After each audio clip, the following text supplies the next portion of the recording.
All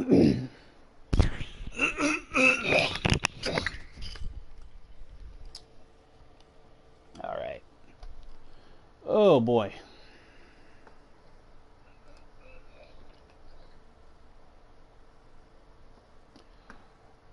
Oh, sorry about that. It happens to me every time.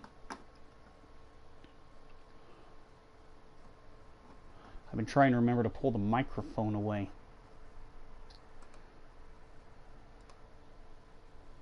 But you guys are used to it by now, right? I hope not. That's kind of, it's not a pleasant sound. Sorry.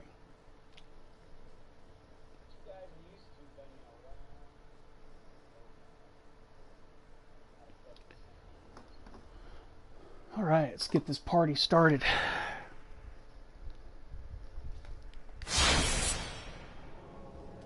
Last night I couldn't, I could barely play. I had a really bad Crohn's attack, and oh man, it was rough. I was getting killed in like an area where I shouldn't have been, and oh man. It was awful. And I finally struggled through the boss, but it was pathetic. It was really sad.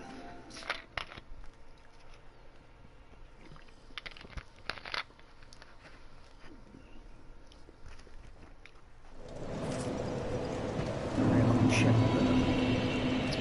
something real quick.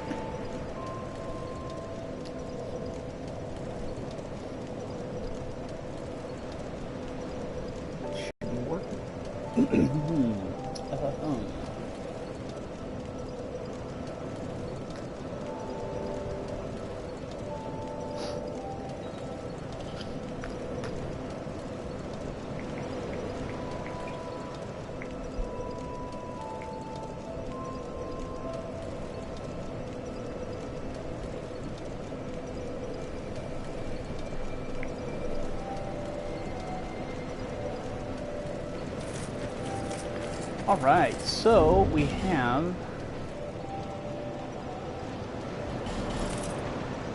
a whole bunch of stuff to do.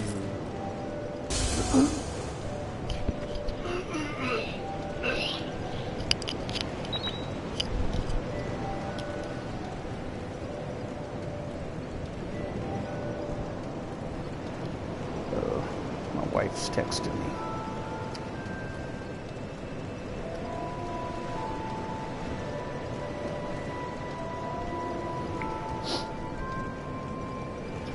Hello, Charlie. I'm pretty good this evening. How are you? Last night I had a really bad Crohn's attack. I was only able to stream for an hour, so but I'm starting to feel a lot better today. Still a little bit, but it's not as bad as it was. I figure by tomorrow it'll be cleared up finally. It'll finally subside.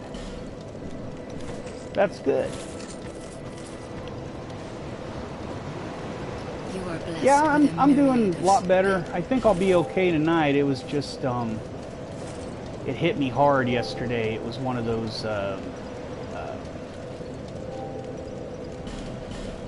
it was just really bad. I was like in like the worst part of it. And you know, when you get these, they're just, can't do anything but wait them out. Then I slept, and then slept okay. It was just after a while it just kind of takes its toll on you. But it's been a little bit today. I've been having a little bit of problems with it, but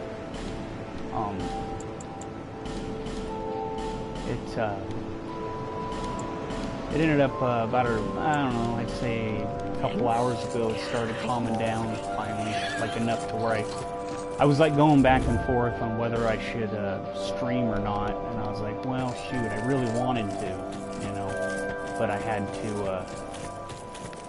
I was going back and forth. At one point, I was like, no, I can't do it, and then I was like, well, maybe I can, and so I just decided to do it. And since I haven't had too much pain in the last like 2 hours, anyway, that's the really long answer, but yeah. The short answer is yeah, I think I'll be okay. So,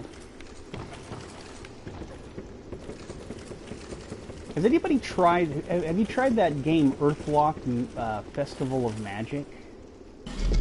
It's an indie RPG, turn-based RPG. I just got it for $4 on the PS4, and it's also, I see it on Steam all the time.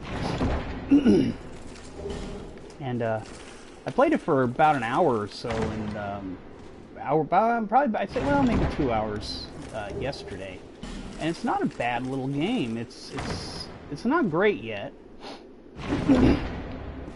But I think it's going to have potential. The only thing I don't like so far is that there's no, you don't upgrade your weapon or your gear at all, and I'm just like, I don't know. I'm more of a, I like to upgrade everything, which is why I love this game so much, because you can upgrade stuff. I also really like I just played Assassin's Creed 4 recently. That's nothing but a big old upgrade fest. It's Earthlock, one word. Festival of Magic. Just type in Earthlock and you'll find it. It's on sale on the PS4 for $4 right now. But if you want to play it on Steam, it's $20. But here's the thing: when it comes to those indie games, PS4 or Steam, they look exactly the same. It's not like the higher end games, you know. At least that's what I've noticed. Of course, I have really bad eyesight, so I might not be the best judge of that. So,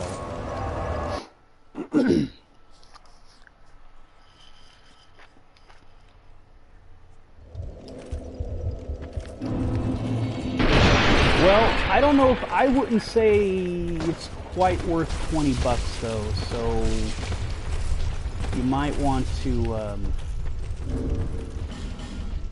yeah, you may not think it's worth it.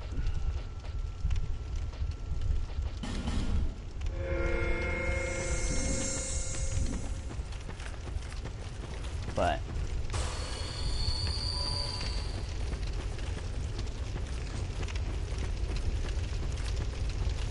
see, I don't know what Blue Dragon is. I haven't seen that, but it's got the 3/4 view that we all know and love from like every that we all know and love, you know, from the old days. But it's the combat's real, I don't know, it's pretty simple combat. You have all these different attacks, and you can add attacks and change attacks. Yeah, I only had like 2 or 3 Xbox 360 games, so I didn't,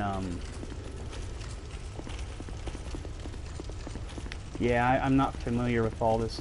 The only RPG I have for the 360 is, Lost Empire, which I haven't finished. I got to like disc 2, and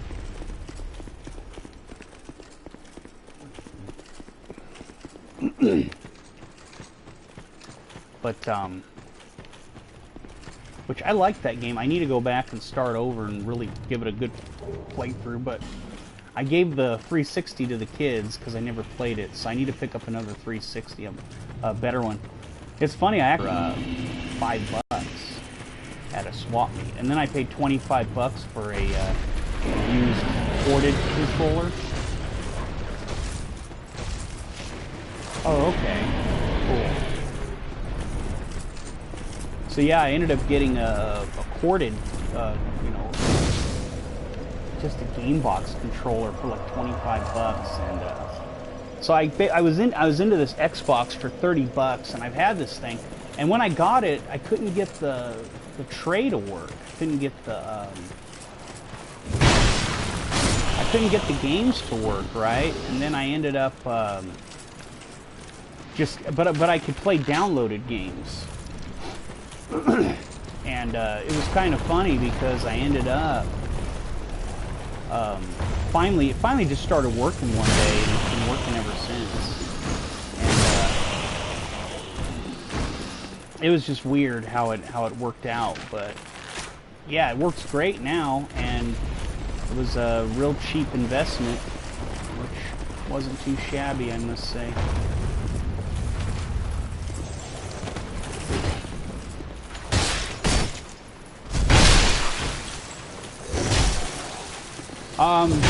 Well, I've only beat the first 4 main bosses. I'm only at the DLC because I came over here.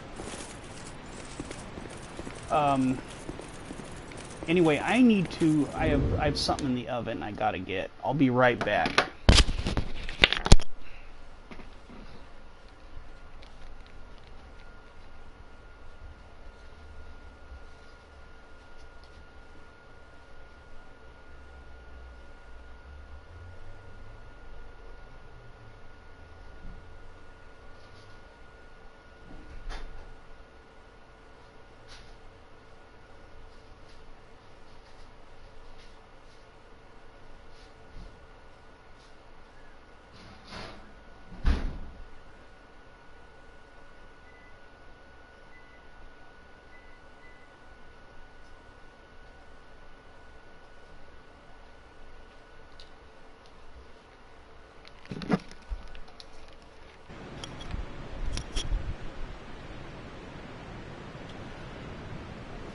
Okay. Excuse me. I had to get, I'm making some, chicken patties for my wife and I when she gets home. And I got them in the oven. I didn't have any regular, any clean cookie sheets. So I had to use, put aluminum foil in my cast iron skillets. Crap.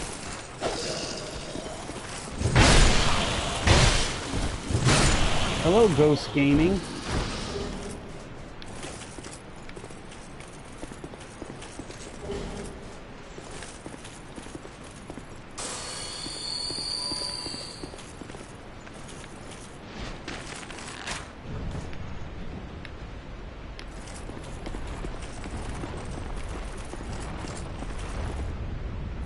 Oh, cast iron's great in the oven. Yeah, they're perfect for it.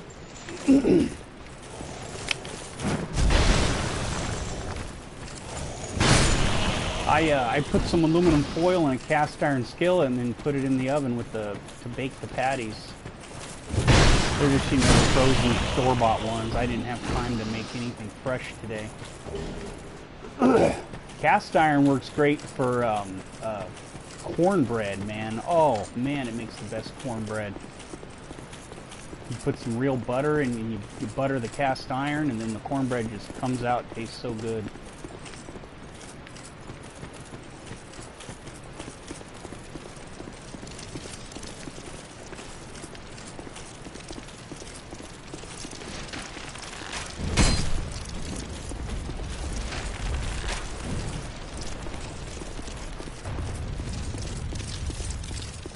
Yeah, cornbread is it's one of those things everybody loves.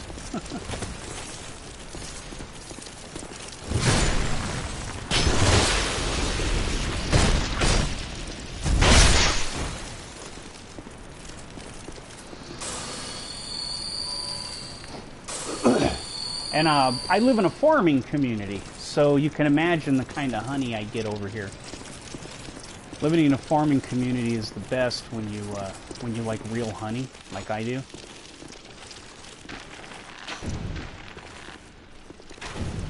So I get I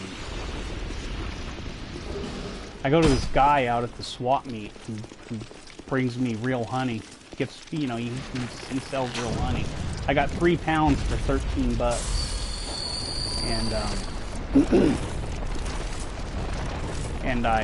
which is a little more expensive than what you buy at the store, but it's 10 times better. Oh, it's amazing. It's just thick and oh, it's sweet. It's so good. And this guy, he's like this hillbilly type, right? And he's got this eye that moves around, and he sits there and he tells you about, you know, I had heard that like some of these major honey companies are putting like Roundup to keep the weeds away from the bees, and it was causing what was it? It was causing like it had like cancer and all sorts of crap they put into the hold on one sec. Oven went off again.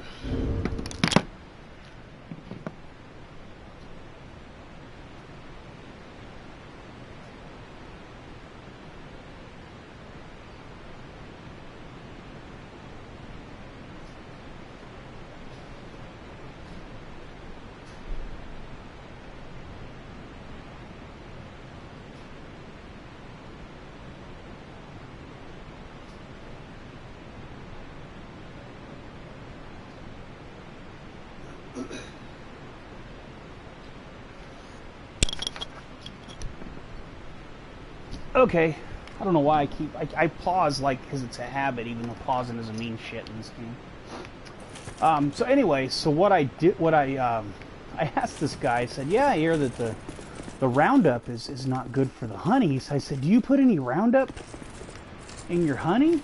And he says, only thing I use in my Roundup is a weed whacker and a lawnmower. Or not Roundup. The only thing I use to keep weeds away from my bees is a weed whacker and a lawnmower. And it was just so funny because just the way he said it. And then he proceeded to tell me about the 4 easements he has to go through to get to his property up in the mountains out here. So, no, Brandon, I'm not really, I'm in the DLC, but I'm not in the DLC. I've only beaten the 4 main bosses. Alright, I'll see you in a bit.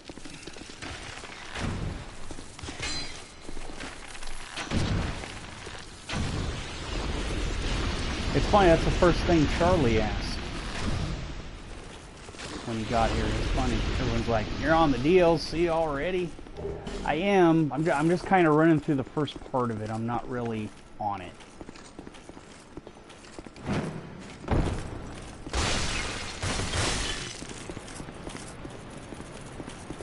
Because I'm obsessive compulsive.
Not stunned no matter what you do. It's horse shit.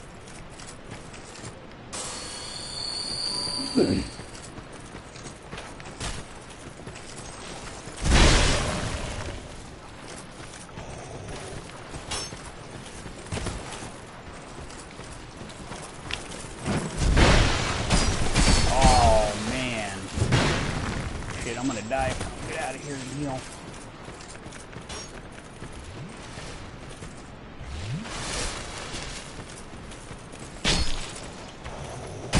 Fucking arrows, they get you good, don't they?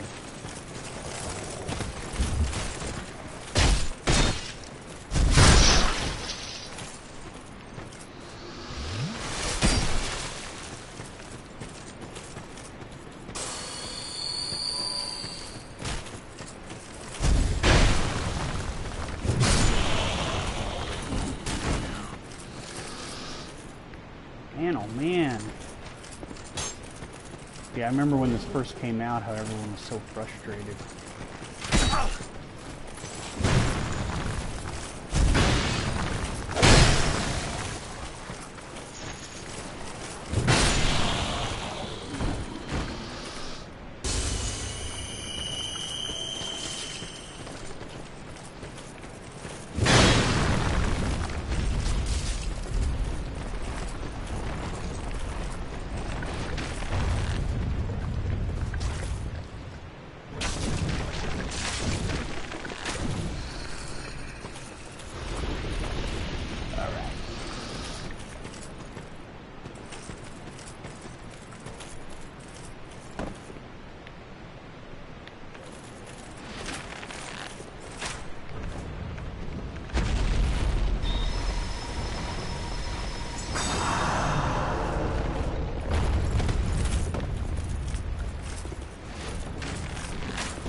Have to do that, it's just kind of fun to do.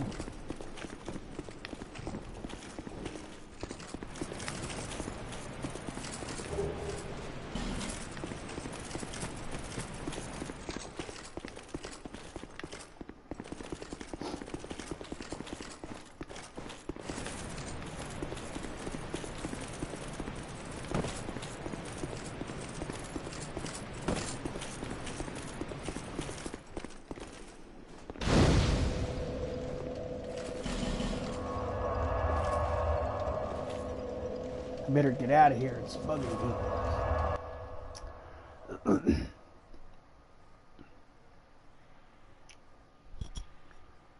It's like DLC already? How dare you?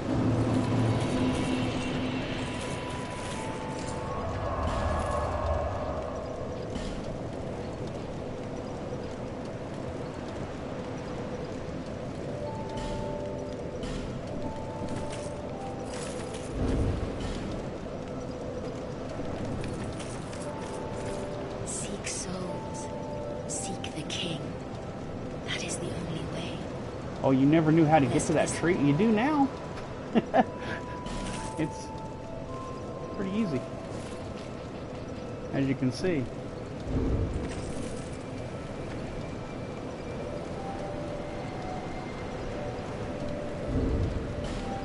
Nah, it's not a speed run. I like I said, all I did was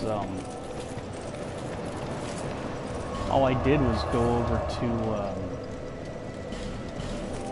I just got the key for it and just went over there because I just beat the rotten, so I grabbed it and just decided to go in there for a little while. And I mean, I'm leveled up enough to where I can just run through there. But you know, I'm like level 106.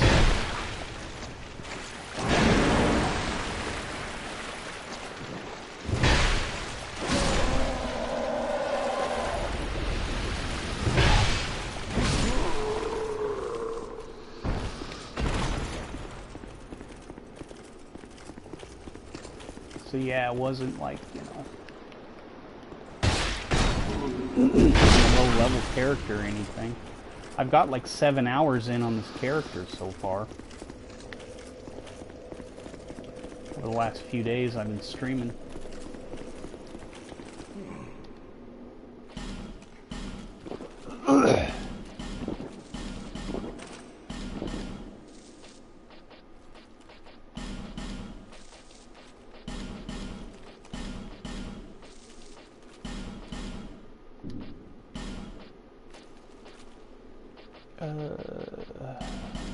That.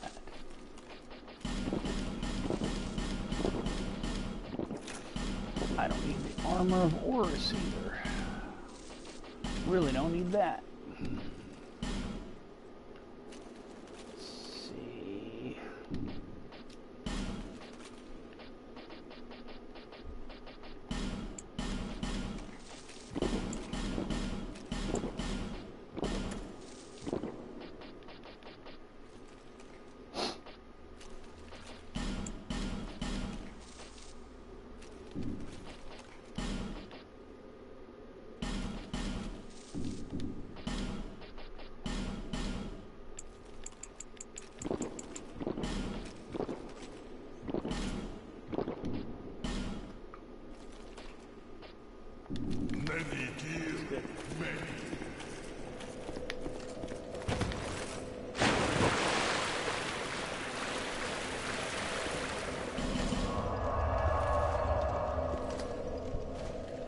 Ooh.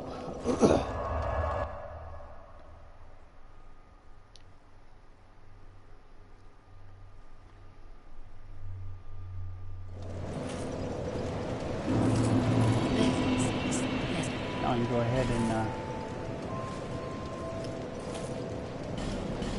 28, so let's see, it's 30. So I gotta get 22 more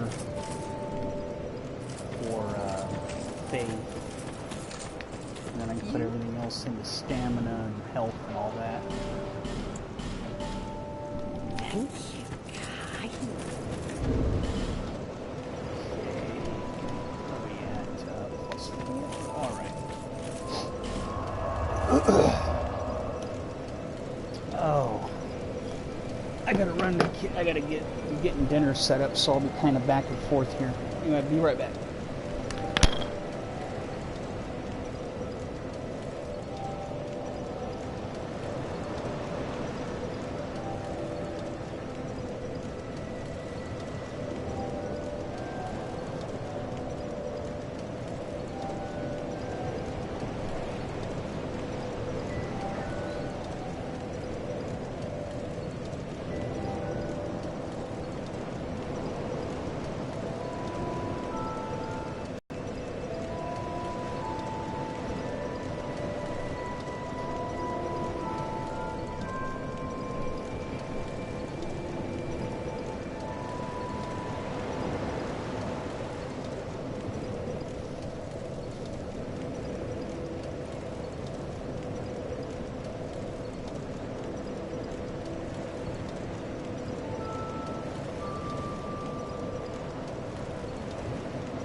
I must say, dinner is pretty decent.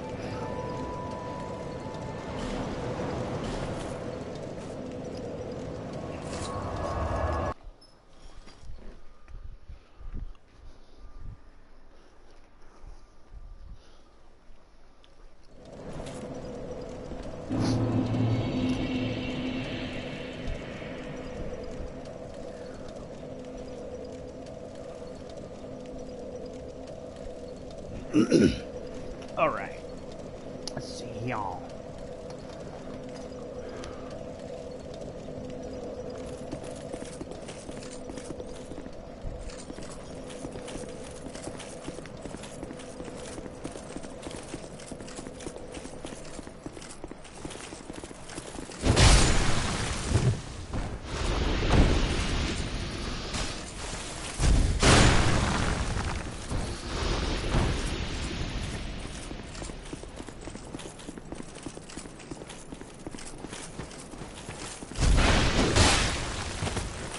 Thanks. You're so welcome and stuff.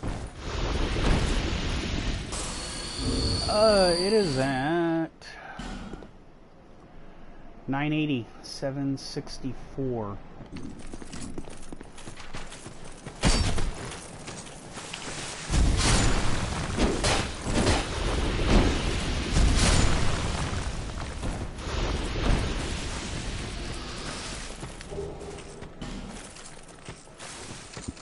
Usually isn't this high at this point, but after dying all those times yesterday, oh man.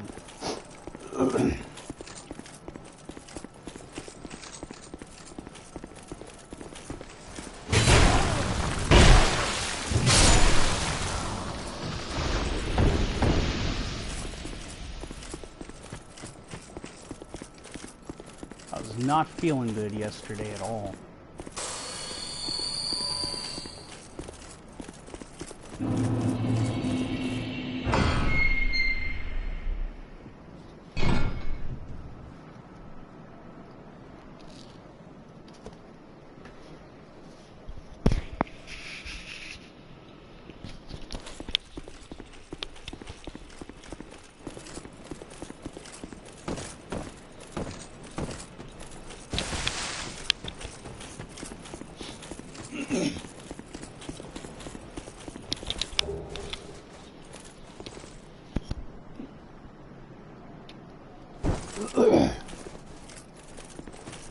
Yeah, almost, but I didn't even think I'd have this high of soul memory because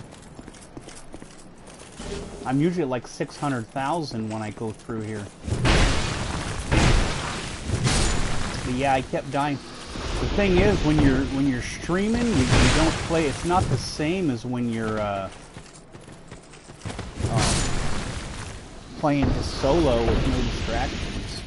It's a little bit more challenging, I'll tell you that much. But it's still pretty fun.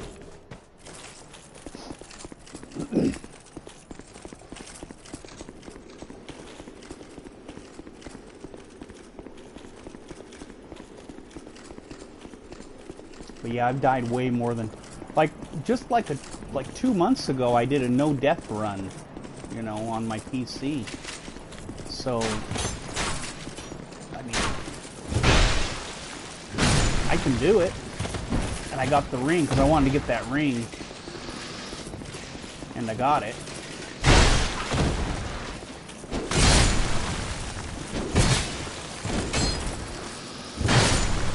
And I was playing real careful, of course, because that's how you play that run.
guys.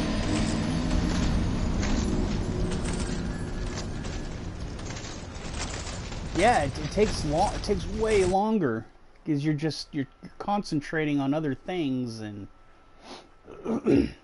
you end up you're like trying to read chat and talk to people, and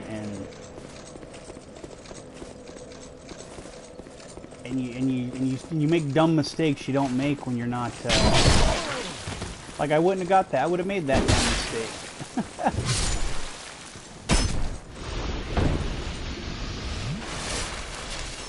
And it's just dumb things that you're just like, why did I do that? But yeah, it is what it is.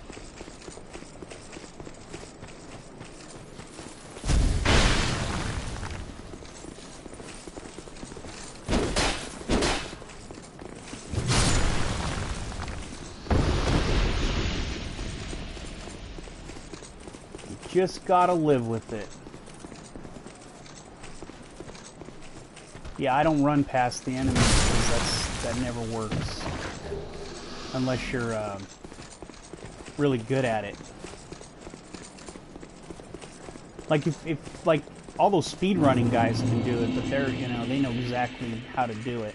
Sometimes I can. I mean, sometimes I can, but it just all depends. And sometimes when you start running past enemies and you're burnt out, that's when you make the most mistakes and you need to just take a break.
Yeah, level 15. I don't know why you do those level cosmetics.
Sit over there and just say, I'm not kidding around. It's like he's a real person trying to get me to make a mistake.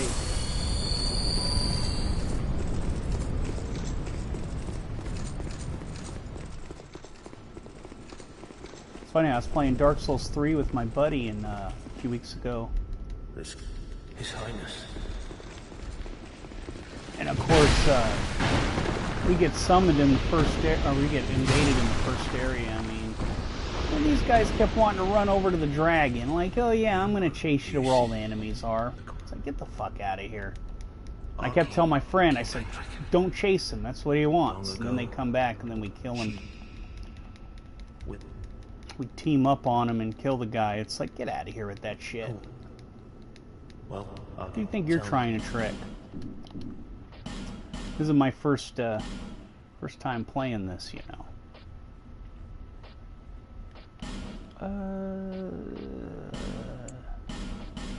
Those always come in handy. Gone so soon.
Twin brothers, twin brothers.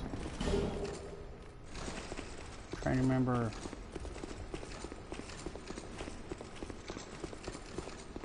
So bad at it, I can't remember.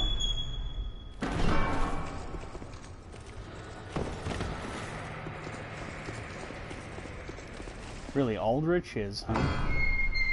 Aldrich's just annoying just because of his patterns. I don't like his patterns. It sucks when you're trying to co-op with somebody and they can't play Aldrich. They end up getting killed with like one hit.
On the twin brothers, are you talking about the two guys in the swamp?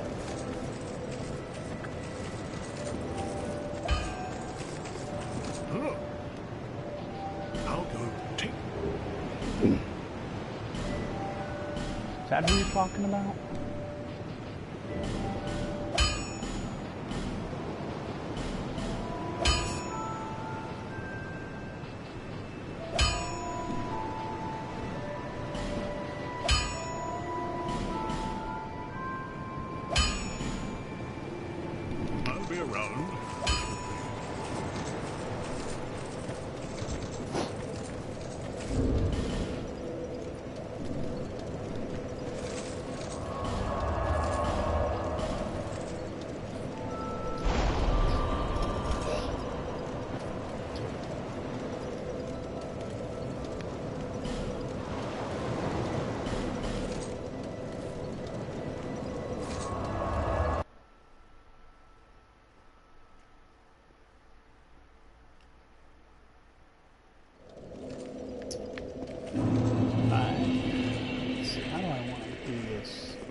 Oh, Lawford Prince. Oh, yeah, you're talking about Indeed Brothers.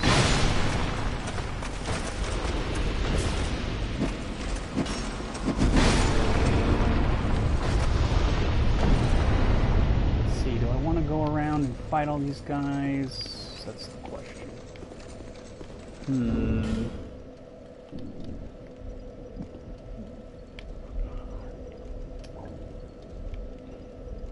I don't know if I want to.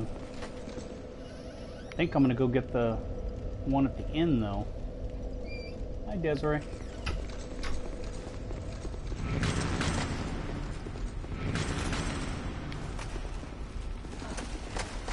Thank you.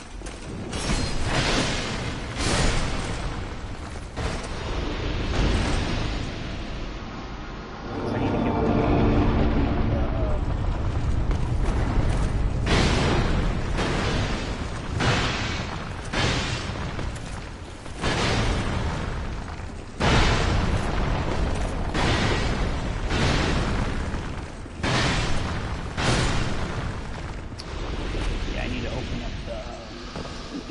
Covenant. I have to come over here.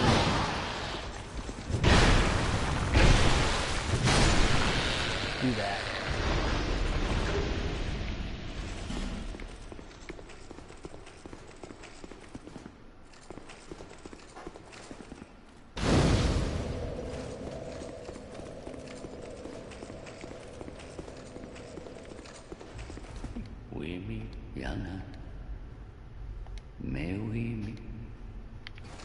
See, so I have this one, and then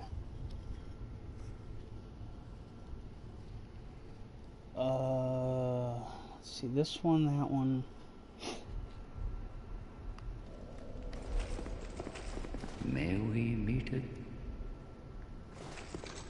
Ah, there's the one. I haven't got the one under the gutter, not the gutter, but the forget what they call it, but yeah, down there. That'll put me into the Covenant, but let's see, am I strong enough yet? Thanks.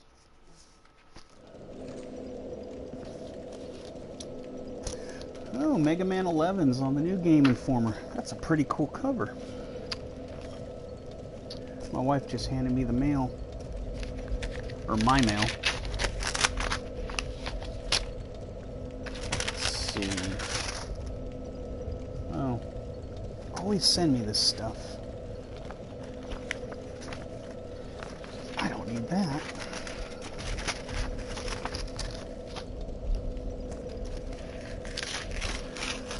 Yeah, it looks pretty cool. I'm not going to get too excited about it because I don't know, after seeing Mighty Number 9, it's like, oh man, get my hopes up. That's for sure. Even though I know it's going to be done by 2 different companies, but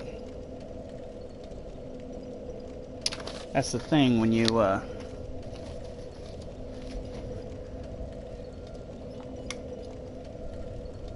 just ends up being not what you think. I don't know. I find for some games, I'm a little afraid of some games, like not really looking forward to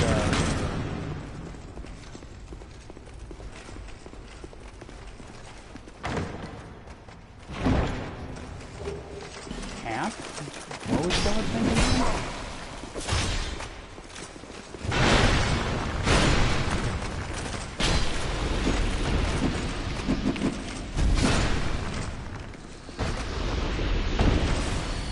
Oh, Capcom, duh. Guess not. I know that they haven't been treating the series right for a long time, but I've never heard that they were actually done with it. They just weren't doing what fans wanted them to do. Which, I mean, that's still bad enough, but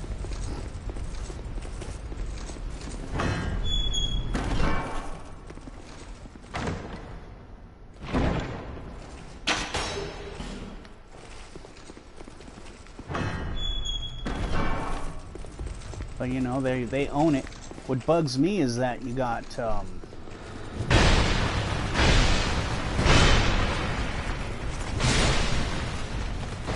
Konami won't do anything with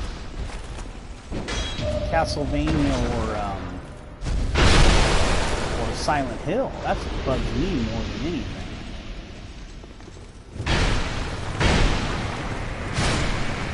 It's that you have these two of my favorite series, and they don't want to do anything with them, and it's really depressing.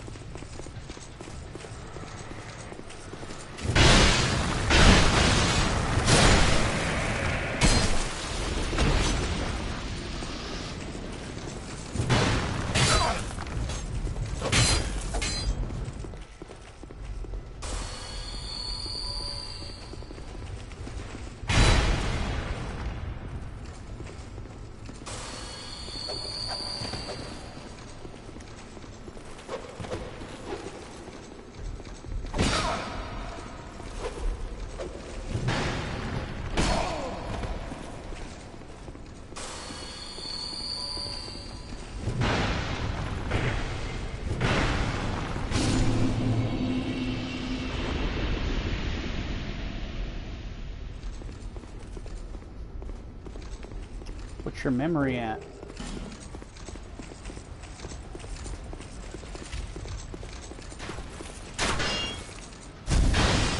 Whoa!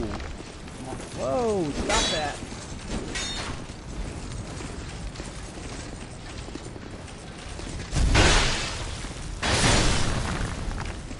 2.5 million? Hell, at the rate I'm going, I'll be there in just a few hours.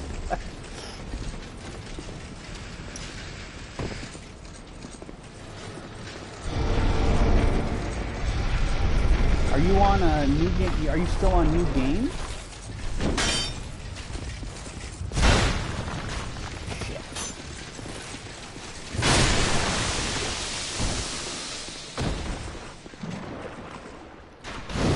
If you're on new game, I don't think I can summon in to help you.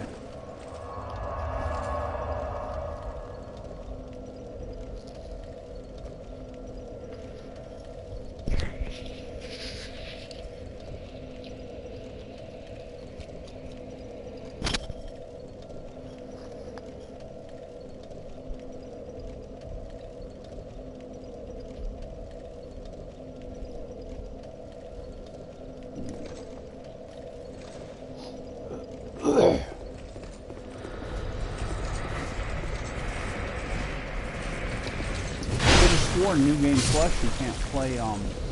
New Game can't play with anything but New Game, and then New Game Plus can play with anything. Thought.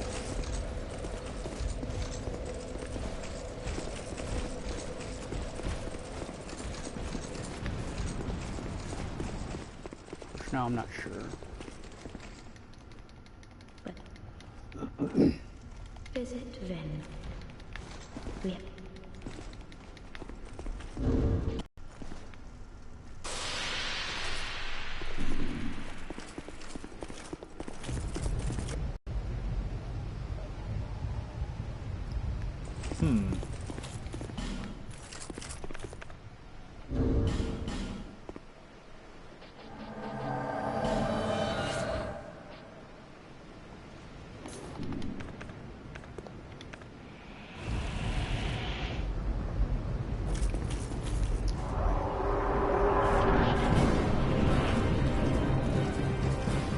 Fight the hardest boss in the game. Yeah, nobody believes that.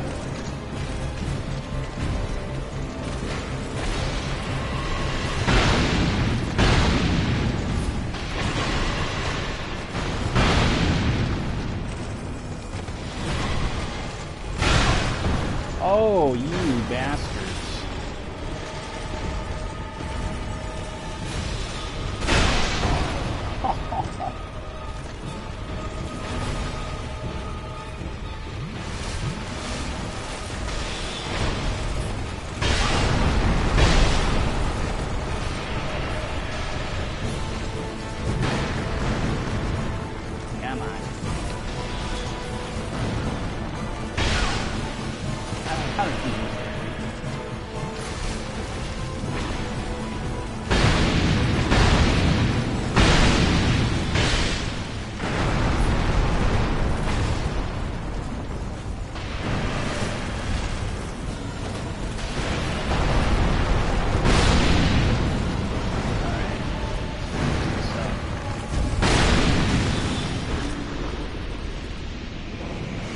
No, I don't think these are the two or the toughest bosses I've used like this.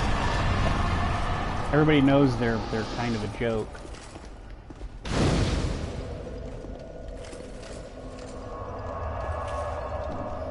I don't need the fire buff for them. I just kind of fun to use it. Jeez, everybody's so judgmental.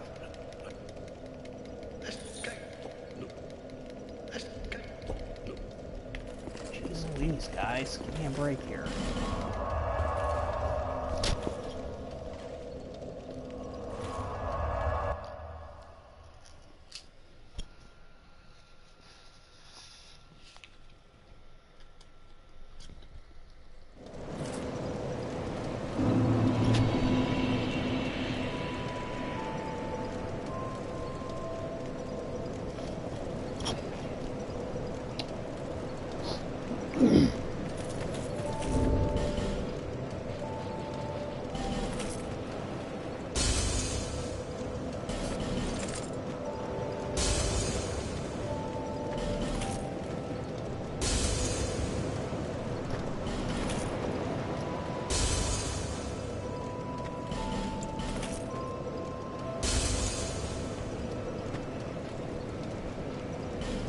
I'd say the toughest boss in this game is the Fume Knight,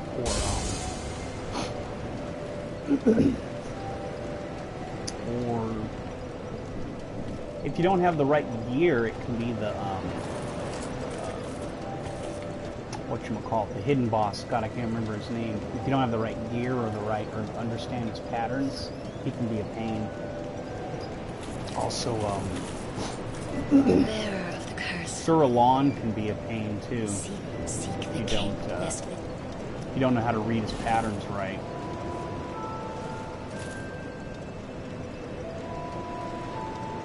Havel Brigard?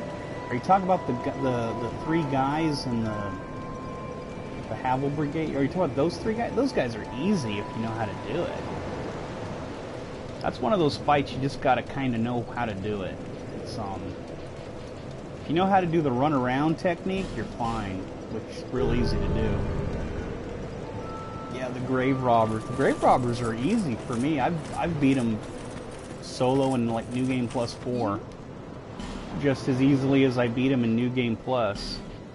That's the funny thing, you always find those bosses that are like so easy for one person, and then the next guy's like, whatever the next guy thinks is hard, you think is easy.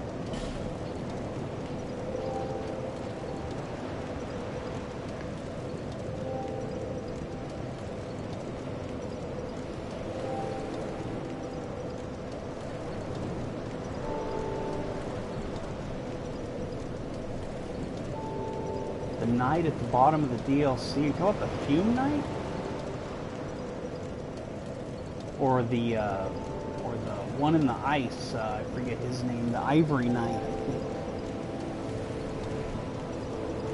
If I remember correctly. It's been a while since I fought. The Fume Knight is the one, that might be if you wear, I didn't know that, but if you have Velstat's armor on, because that's like his, because they were like brothers, or they were like partners one time.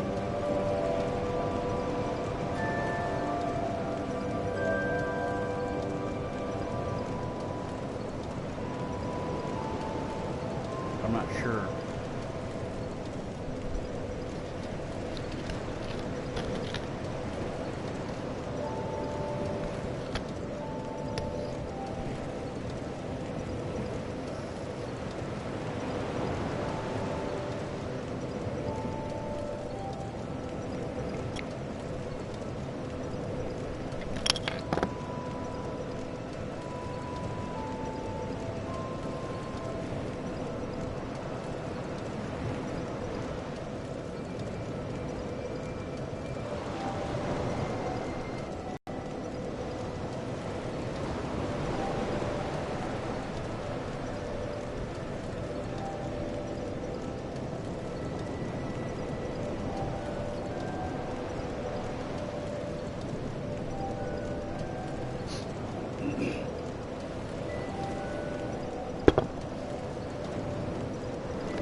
So are we talking about the Fume Knight?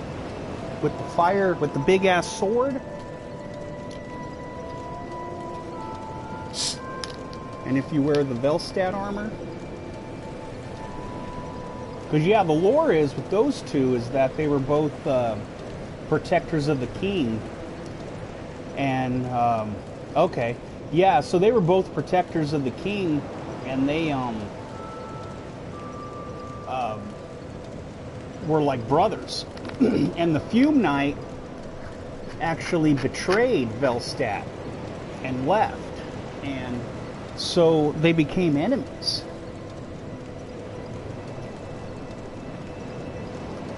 So yeah, he doesn't like Velstadt at all.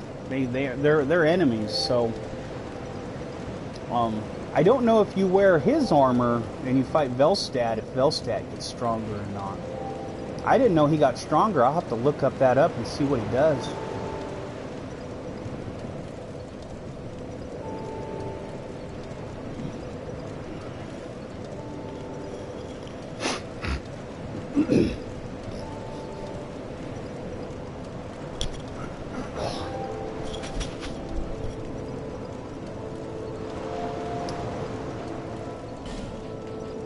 Yeah, he's a tough boss. He's no joke.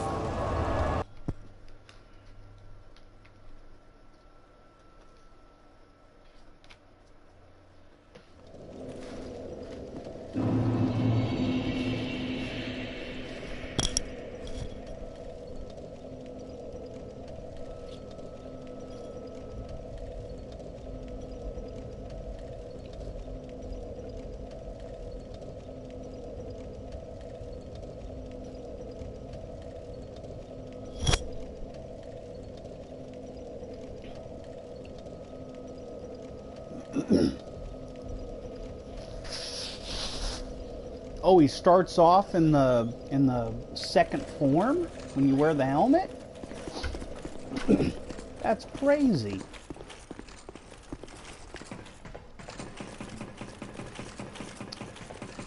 That's cool though. I didn't know that. That's like a challenge right there to play with Velstadt's armor on. Because he's tough as hell just in his normal way of fighting him.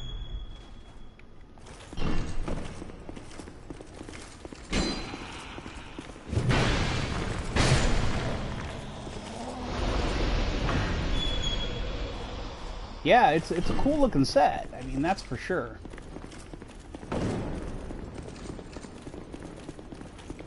Definitely a cool looking set.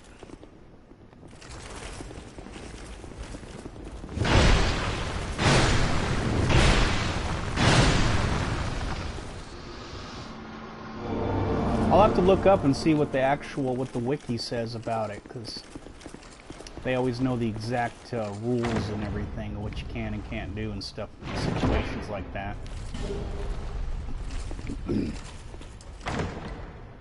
But that is pretty cool, though, if you think about it.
should not have done that.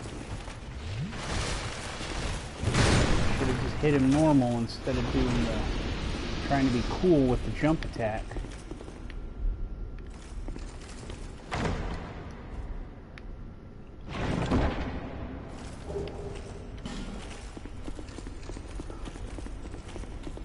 Oh, just the helmet pisses him off, huh? How weird. Still kind of, it's just funny. He's like, oh, I really hate that helmet.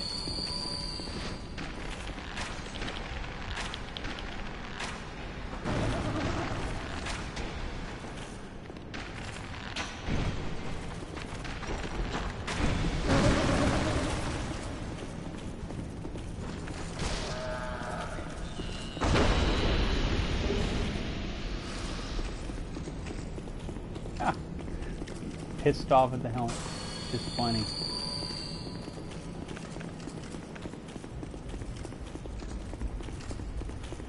Mimics are fun. Mimics are cool in this game. In Dark Souls 3, they're like these mini bosses, and you're just like, what the hell? They look at you funny, and you're dead. I fought the mimics the first time. I couldn't believe how tough they were.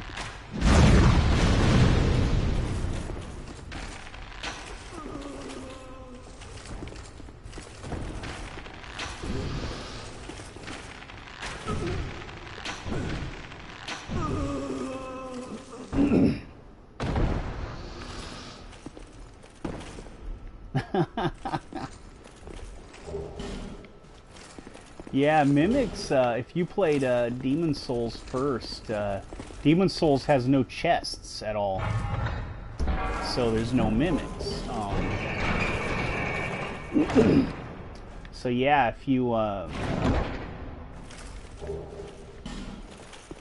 end up, when you play Demon Souls, you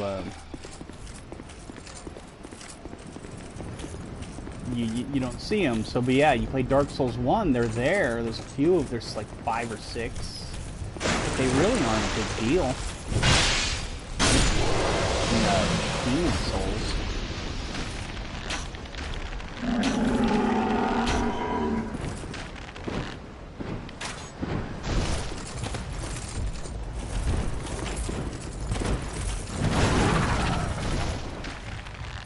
Oh wow, I've never had one commit suicide on me before.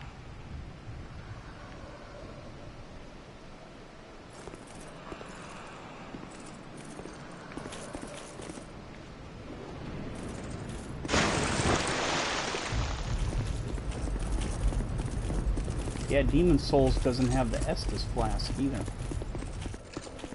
It's all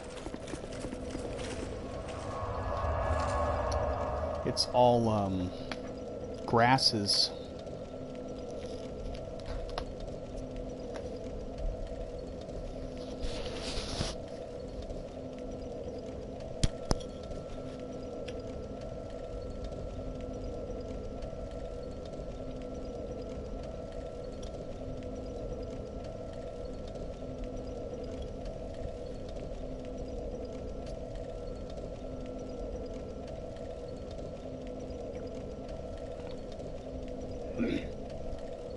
Yeah, the funny thing about Demon Souls is that it's the one game people, a lot of people haven't played, and it's probably the best or second best game in the series. For me, it goes, my favorites are Demon Souls and Dark Souls 1 out of the 5 games. And it's not because they don't have the best mechanics in either one. That's for sure. I'd say the best mechanics were probably either. Well, I count Bloodborne's mechanics as its own thing, but as far as the Souls mechanics, I'd say Dark Souls 2 had really good mechanics, and Dark Souls Dark Souls 1. I don't like Dark Souls 3's mechanics. I think the game moves way too fast to be called a Souls game. It moves, I feel like I'm playing Devil May Cry sometimes with that damn thing, with with a stamina bar. And yeah, Dark Souls is supposed to be slow and methodical.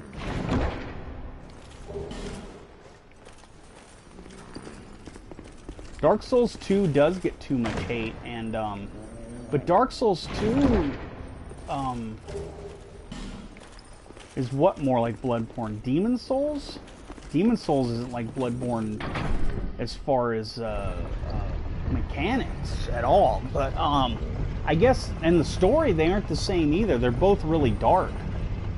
Demon Souls is the darkest Souls game out of all of them. And it's Dark Souls 3. No, I wouldn't say it's like Bloodborne. It's trying to not be a Souls game.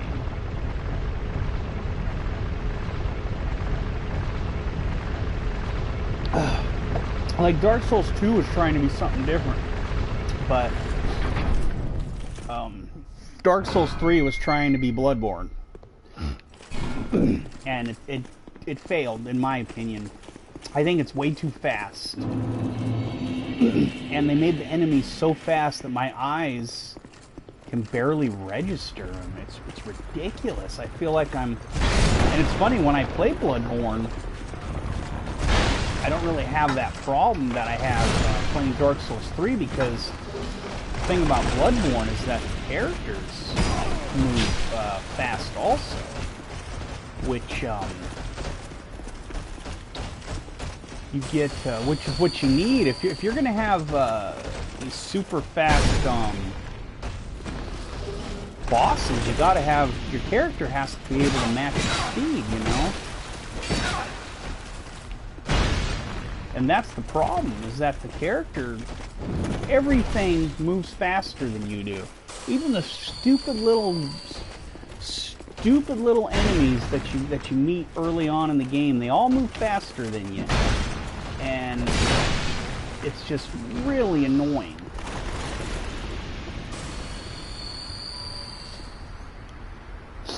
I like 2 a lot also. I mean, I've beat the game over 50 times and played a bunch of, you know, had like I don't even know how many incomplete games over those, you know, since I started playing it. But yeah, I really like 2. I think you know, and I played Demon Souls and Dark Souls a lot before I ever, you know, before 2 ever came out. It's just, people, you know, its mechanics are a little different, so people tend to judge it way more harshly.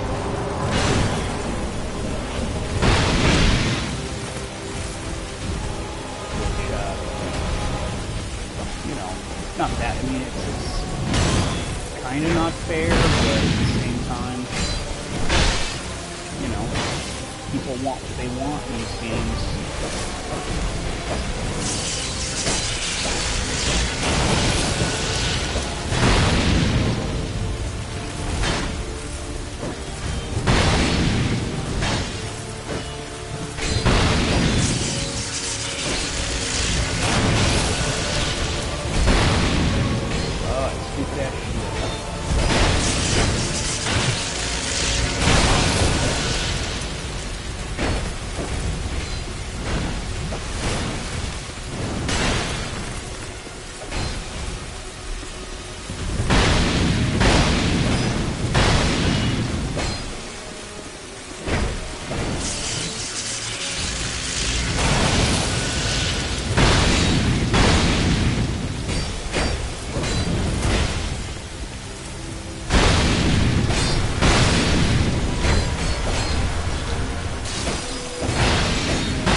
I have a few times.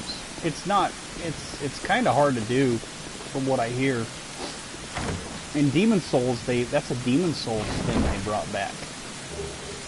One of the bosses in Demon Souls, if you drop your summon sign in the area, you can be summoned to play as the boss, which I have been the boss, and I got my ass kicked every time. I've done it like 3 times. Thank you. But yeah, it's that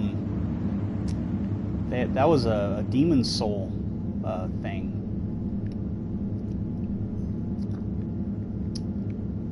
Because in area was at 3-4.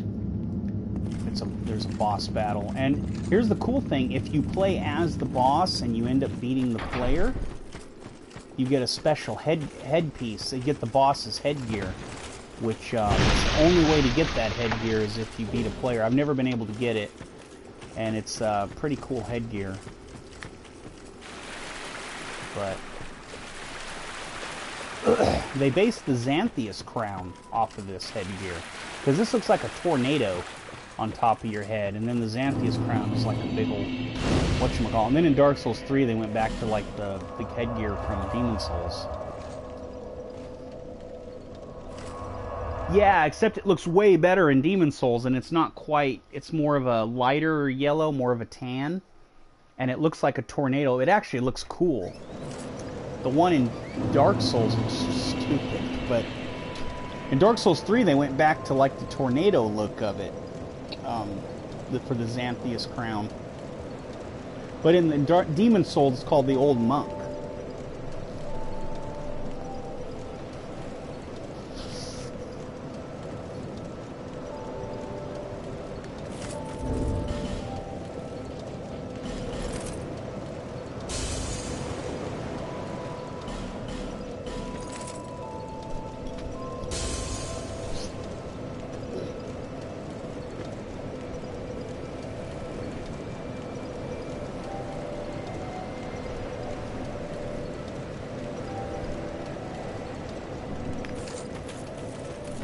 Is that a shard you found?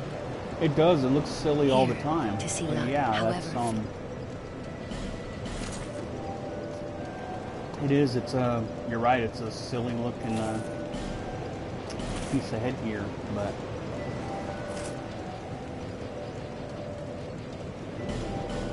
that's what it's from. That's all I can say about that. That's where it comes from.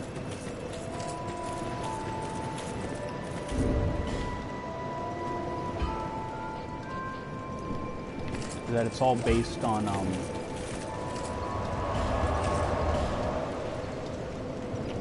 42, so I gotta get my... Yeah, it's all based on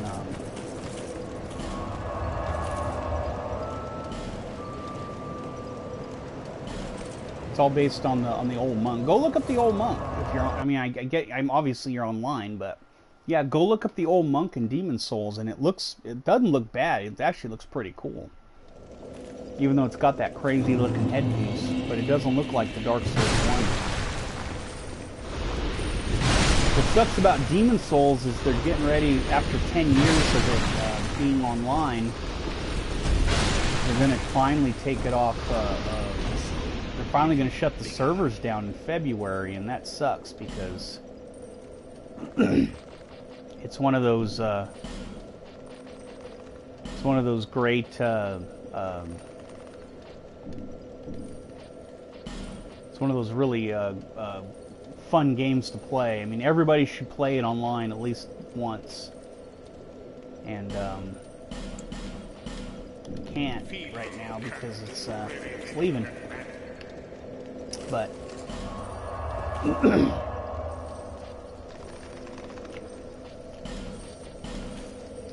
but it's definitely a you know, there's speculation that they might take Demon Souls and remaster it for the PS4, which, especially with they usually put new games out around March, April, and if they're going to do this in February and they end up remastering it for March and April for the PS4, not only will that make a whole bunch of money, but for them, because I'll buy it again because I love that game, and playing on it again, playing online again would be awesome.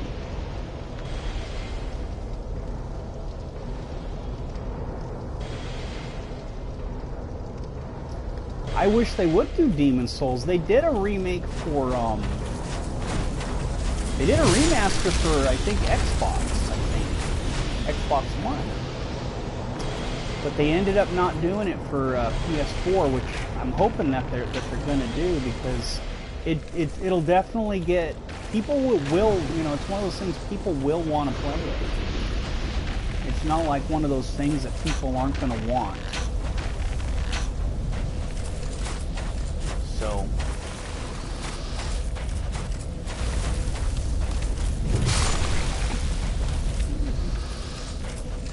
I mean, everybody, I mean, the Dark Souls, all the Souls stuff is so popular that someone will want to play it. It's one of those games that just prints money, and everybody loves the first game. So, like I said, all they have to do is say, yeah, we're gonna remaster it, or and everyone will be like, you know, take my money, shut up and take my money, and so I hope so.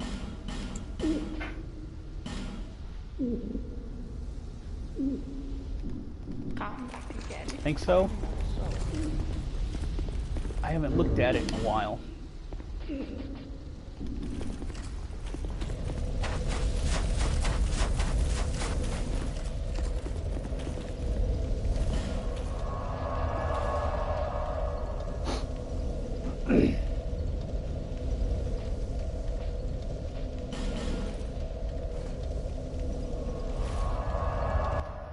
Saying the old monk hat doesn't have good fashion sense.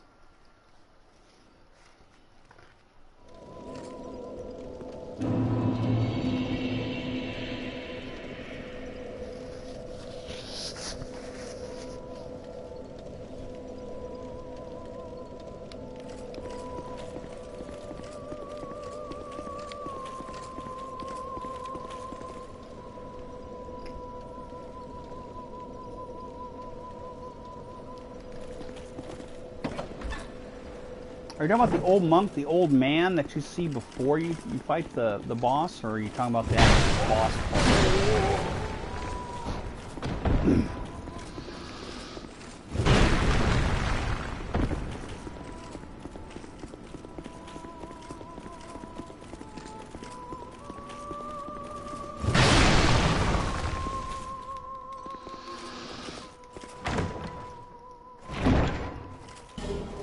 Wasn't that the science fiction one? I played the demo for that science fiction one. I thought it was just kind of I thought it had potential, but it was a little too hard. Like, they were trying to make it super difficult. No, that's before the boss. That's not the boss. And yeah, that guy becomes the boss. He like puts his spirit into the boss or something like that, if I remember correctly. But he's not the one you fight.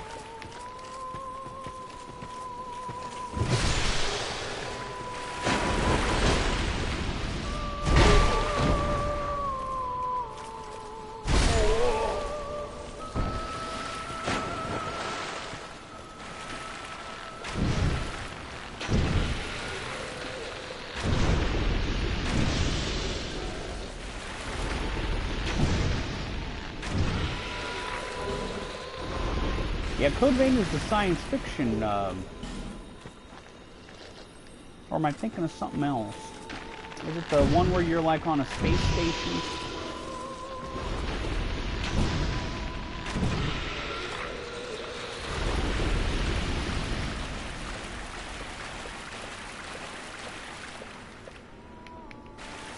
Oh, Code Vein's the one where every time you do a critical, it goes to this big old, like, crazy animation, doesn't it? That's the one. Okay, yeah. That one looks interesting. No, I know what you're talking about now. It's the one, yeah, where he does it and, like, his hand turns into something when he does a critical, like a riposte. There's another one with on a space station. It's a Souls style game, and it just wasn't as I forget what it's called. But yeah, they could have done better with it.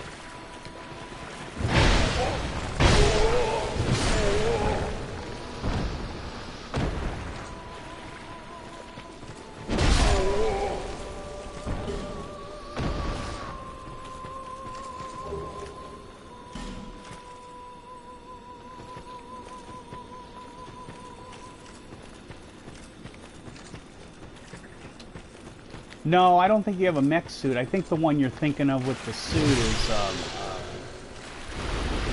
the one it's called oh, what's it called? That's the one by the same guys that made Lords of the Fallen. No, it's not that one where you're like a guy in a wheelchair and you end up getting a job. And, yeah, it's got all these goofy textures. No, there's another one. It's another one that's on like a space station.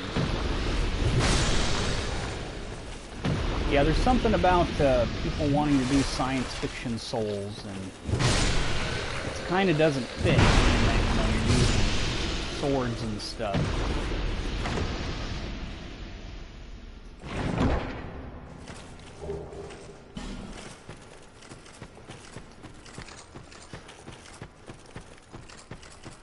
Yeah, I played the demo, and I didn't hate it, but it seems to play better than Lords of the Fallen did.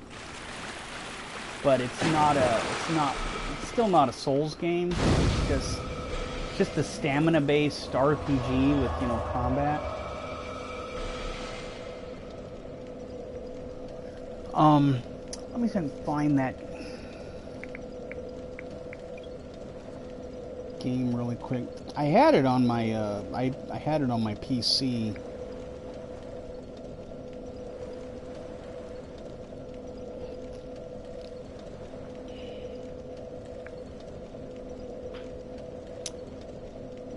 Yeah, you're thinking of the Surge. It's not the Surge. It's I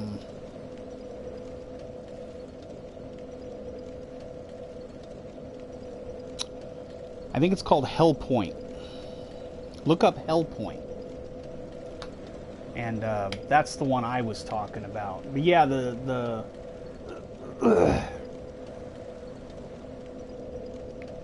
Lords of the Fallen? Is that what you're talking about? That was the first Souls-like game.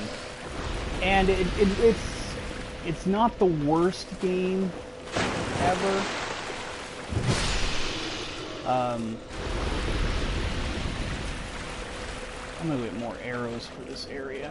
This area sucks. Lords of the Fallen isn't the worst game. It's just it had I guess the best way to put it is that it needed a lot. It needed some more development. The problem with it, I didn't mind the story. The story was no big deal. It wasn't like the kind of storytelling the Souls games do.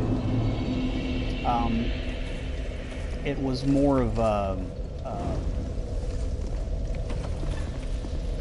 it was more of a straightforward story, which I didn't mind. I didn't mind the weapons so much, even though it had those, used that one engine where it just keeps recycling the same weapon, but they call it something else, or it's a stronger version or something.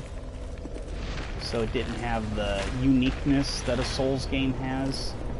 Same thing with, and the armors were, were kind of unique, but it also had the big shoulder blade syndrome, where everything looked big and bulky and crazy with crazy fantasy stuff,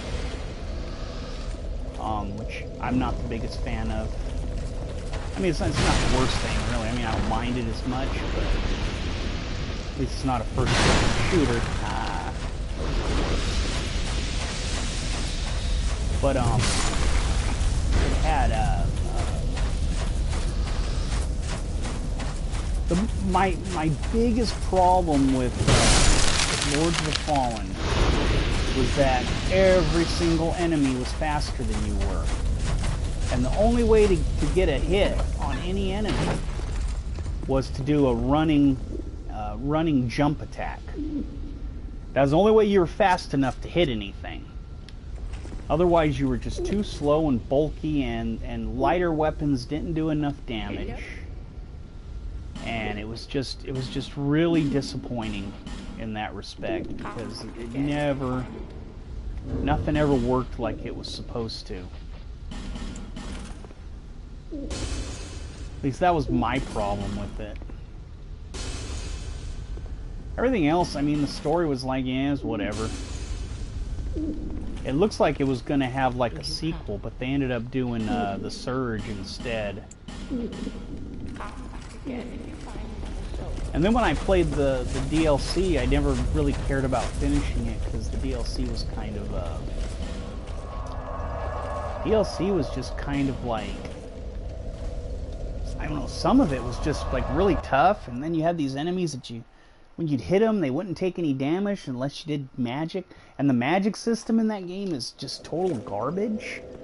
You get like three spells, or three types of spells or something, and you have to kind of pick your magic path when you start, and the magic isn't really magic, it's just like these boosts and just these little things you get, and I don't know, it could have done so much better with it. It's just one of those things where they tried. You know what the best Souls-like game is, I think, in my opinion? It's Salt and Sanctuary. I think that is the best Souls-like game, and it's a 2D platformer also. But they have like they have all the unique weapons, like every weapon's unique. It's got the feel of Dark Souls. You don't really know the whole story. You have to kind of pay attention, read item descriptions. Combat's really challenging.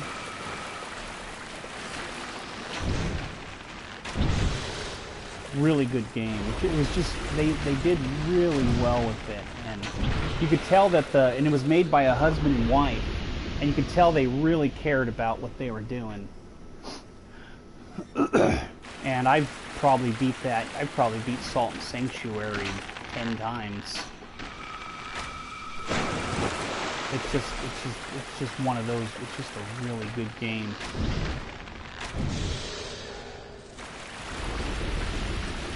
Like I said, you could just tell they were fans of the series, and that they really understood the Souls games.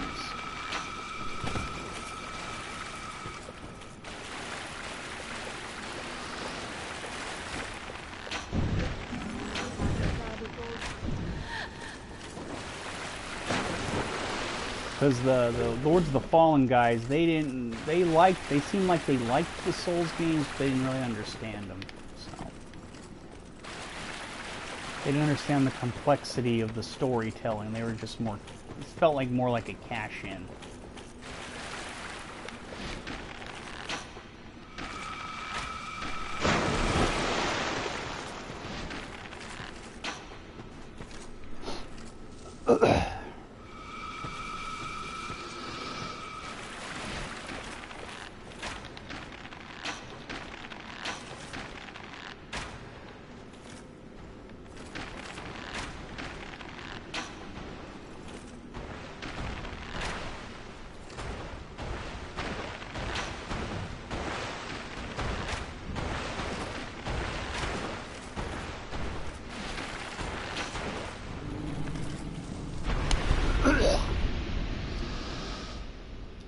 Yeah, I hate how when you shoot an arrow, someone can just walk by it, even though in real life an arrow would...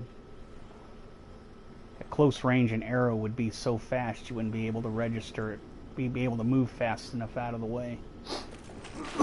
But you know, video game logic, I guess.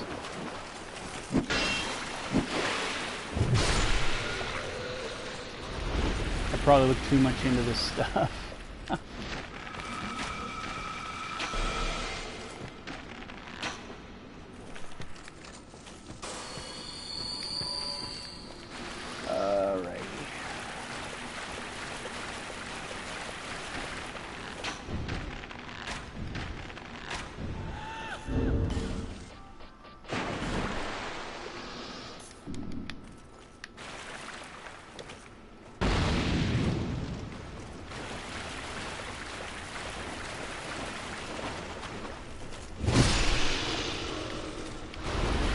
Come at me.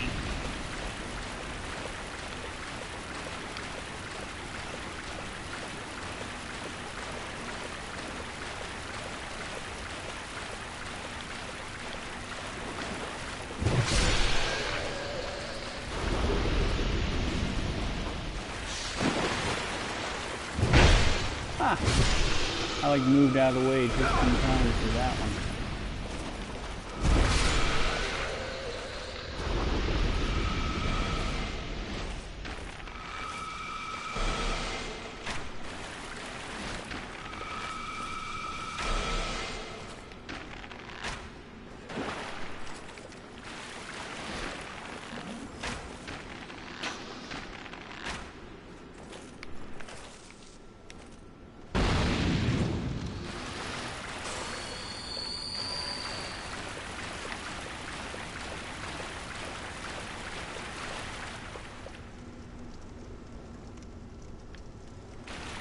Oh, cool. Well, good luck. Funny, my wife's doing laundry right now, too. She just made a face. She does laundry for one of the neighbors in our apartments. Because he's retired and disabled. Well, I guess he's technically legally not disabled, but yeah, he's got a lot of medical issues. He's an older guy. So she does laundry for him, and gives her a little money and stuff. And you gotta be neighborly, help your neighbors out. Yeah. I mean, yeah, he pays a little bit, just because, you know, but he doesn't pay it like it's not enough money to really worry about. She just uses his money to buy quarters to do our laundry, stuff like that. But yeah, you know, you gotta help your neighbors out. I always say, at least, right thing to do.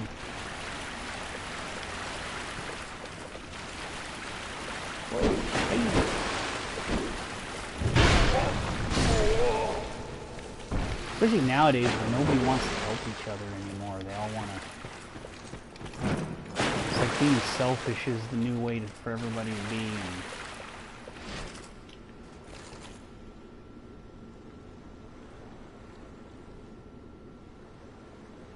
And Dark Souls 2 is really good for mages. It's really good.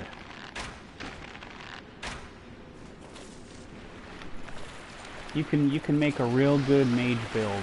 I got a couple of them I use. And there's some cool looking armors for mages too.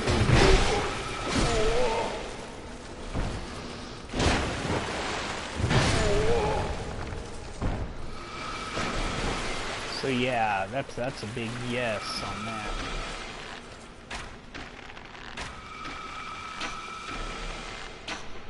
The one game you don't want to make a mage in.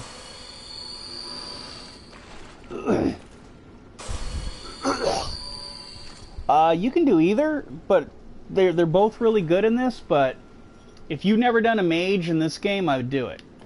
It's really fun to do a mage in this game because there's a lot of really cool spells that they put in this game.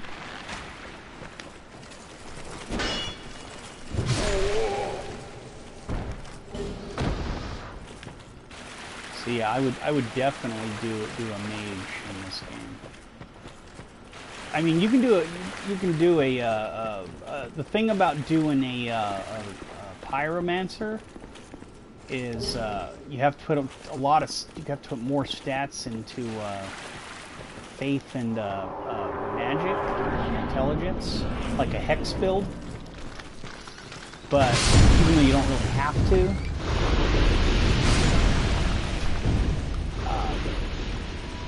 But yeah, it's really you can do either.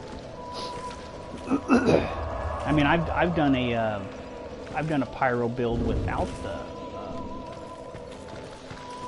any of the magic stats. And, I did all right. But yeah, you can get some really good spells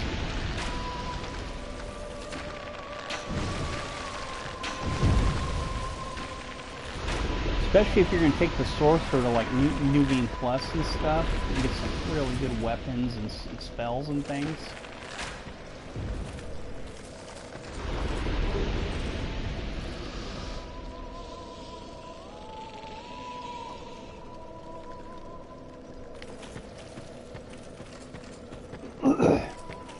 Yeah, just do a mage. Just do a regular mage. You know, that's perfectly...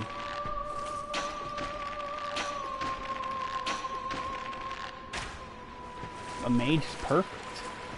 Just a regular old sorcerer. Because the cool thing is, you get this. You can get a. There's a couple really good mage sets in the game. Like you can get the black mage set you get from trading in the boss. If you get like so many, I think it's 4 boss souls you use. You can get the black mage set, and it gives you like a magic boost.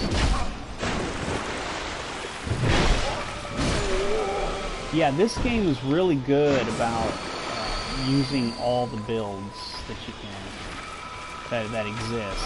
It's one of those that's really worth it to try them all.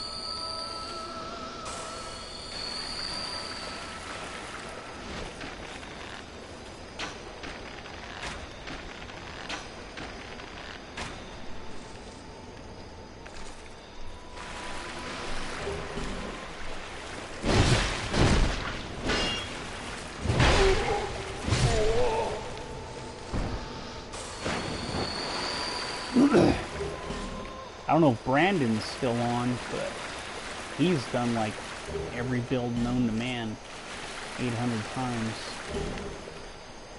He's done them all at low level.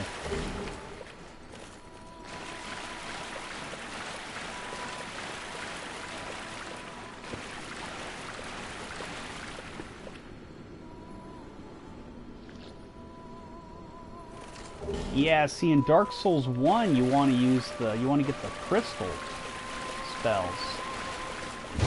Like Crystal Soul Spear. I mean, that thing destroys everything. But, yeah, a mage in Dark Souls 1 is amazing, too. And then you get the black magic in Dark Souls 1. Oh my goodness, it's like unstoppable.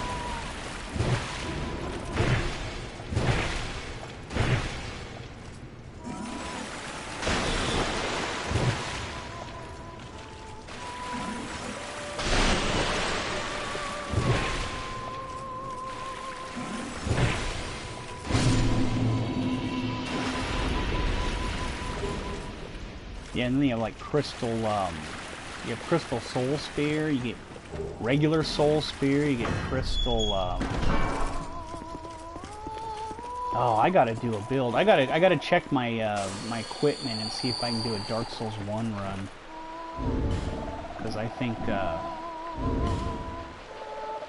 it'd be good for, I gotta do it for my PC, but it'd be good for,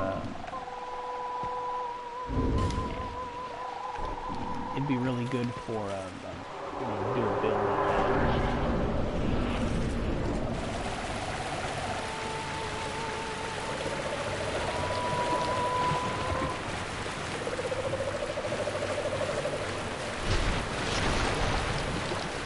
I don't want to hug you.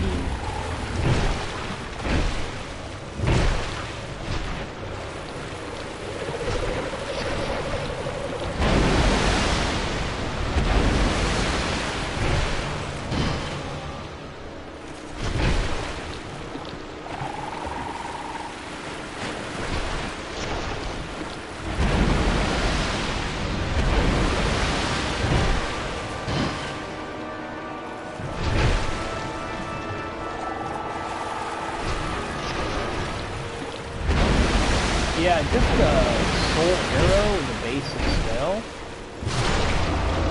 It's not very good. You get so many better spells as time goes on.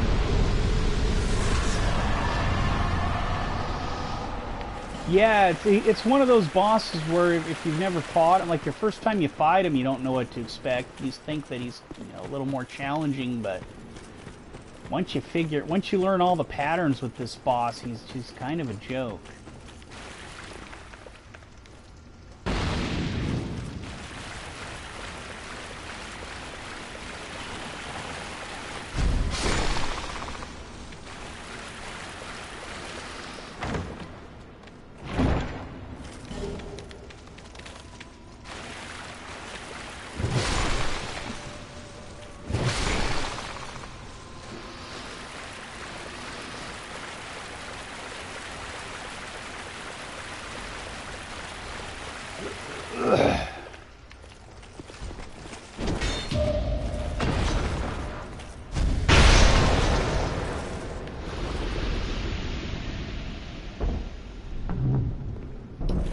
Yeah, I will say that the frog boss, he looks cool as hell though. First time I saw it, I was like, what the hell is that thing? He looks creepy. He looks cool. It would have been cool if they were, you know, if they would have actually gave him a really tough fight.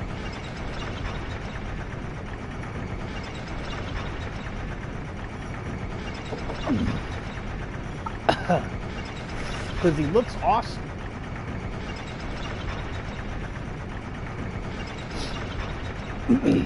Demon of Song.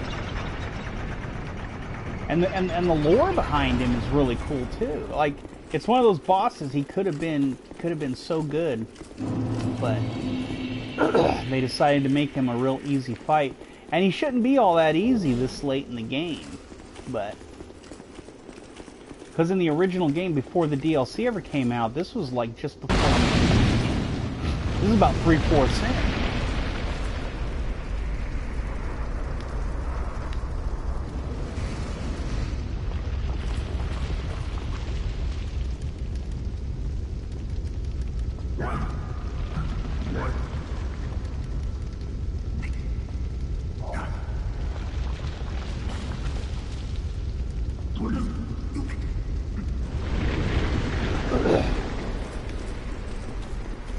Young Horror.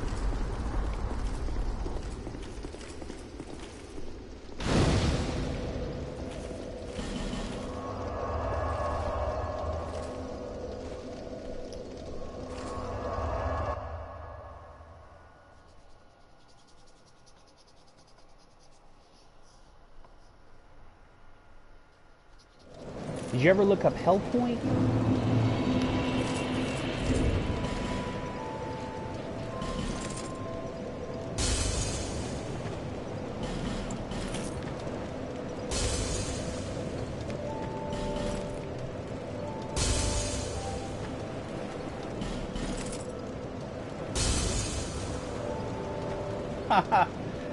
That's funny. I also like, you know, here's the other thing, a Demon of Song is one of the best,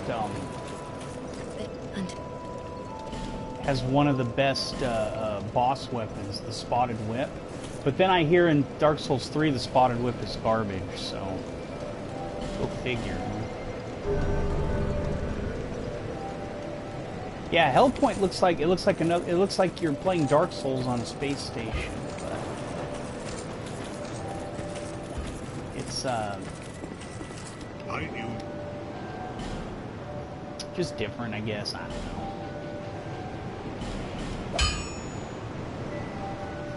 It's cool. It's cool for like you know those in the DLC when you fight those big giant dinosaur things in the first DLC.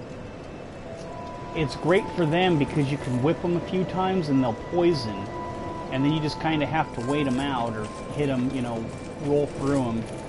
Those guys are real prone to poison, so it's great for that.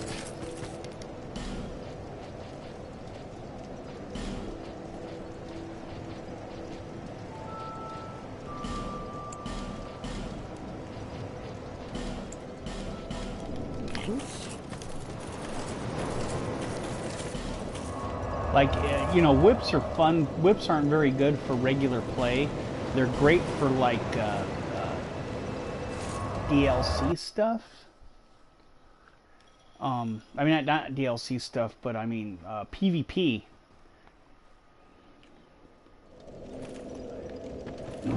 I don't think it was Dark Souls 1 or 2. You can't have a poison bow, or at least you can't now. I think you could originally, but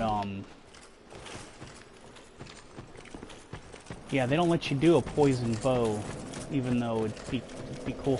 They have good poison arrows in this game, which I use for a lot of stuff. But there's no poison bows. But they used to have like poison bows, I believe. Yeah, poison arrows they have in Dark Souls 2. They work great. But you used to be able to do a poison bow in this game. I believe when it first came out, but they patched it.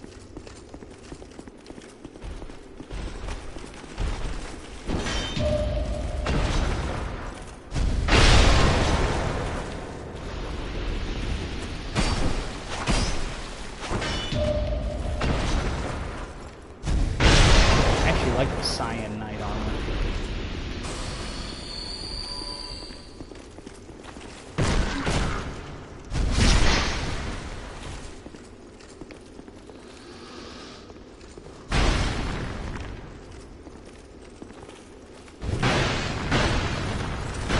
Yeah.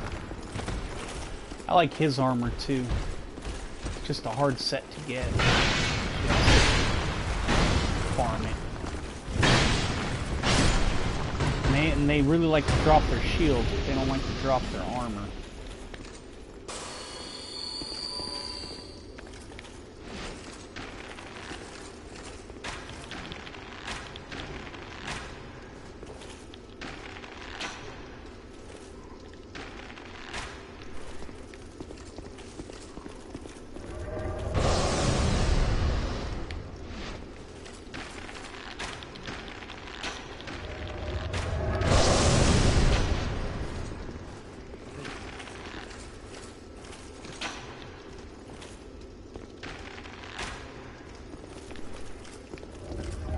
There's a theory that those shields are I don't know, it's kind of weird when you think about it, is that those shields, it's called like the shield of, oh, I can't remember their names exactly, but basically there's a theory with the fans that the shields are based on Peterson and Ouroboros, because of the names of the shields.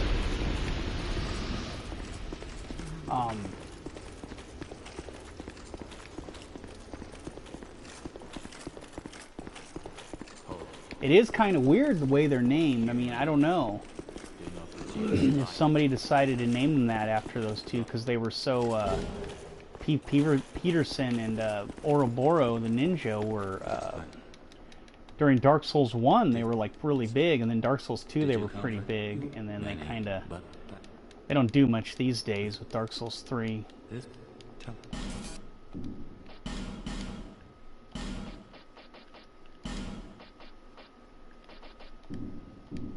I am a finite, somewhere in. But it's a real interesting theory that people had.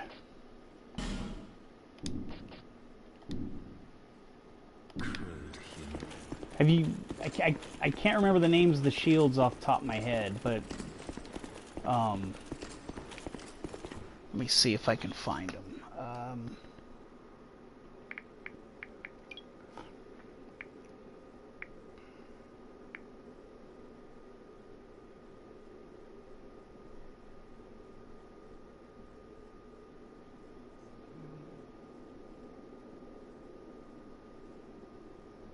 Let's see here.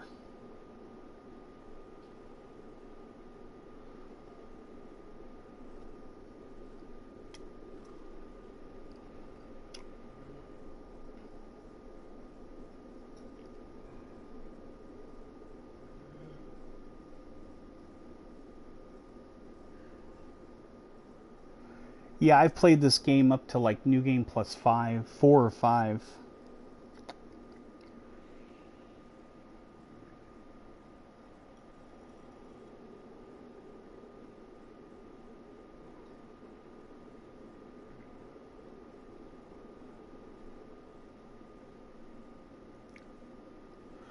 called Reeves' Great Shield. And Orma's Great Shield. And Orma and Reeve, and the theory is that it's like a change of the words of Oro and Peeve. And it almost makes sense. Yeah, New Game Plus 2 is really good, and then New Game Plus like 7 they start adding more enemies and stuff. I think it's like 7 or something like that. They start adding more enemies and making it harder. Yeah, the game's totally worth it to keep going. If you don't at least go to New Game Plus 2, you're cheating yourself.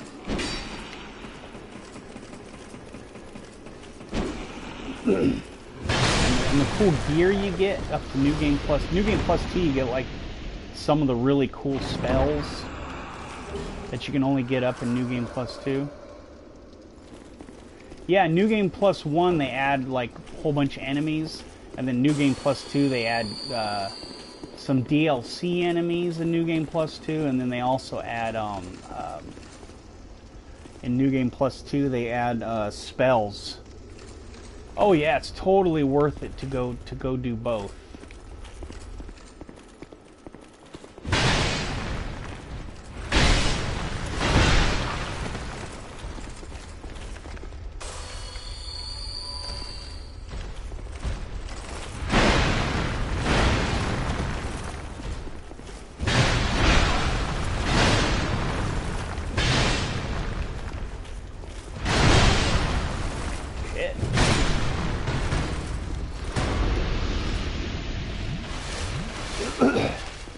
Yeah, this is the one game where it's like in Dark Souls 3 they added rings in New Game Plus 1 and 2, which is like, yeah, like better rings, better versions of the rings, which is like big deal.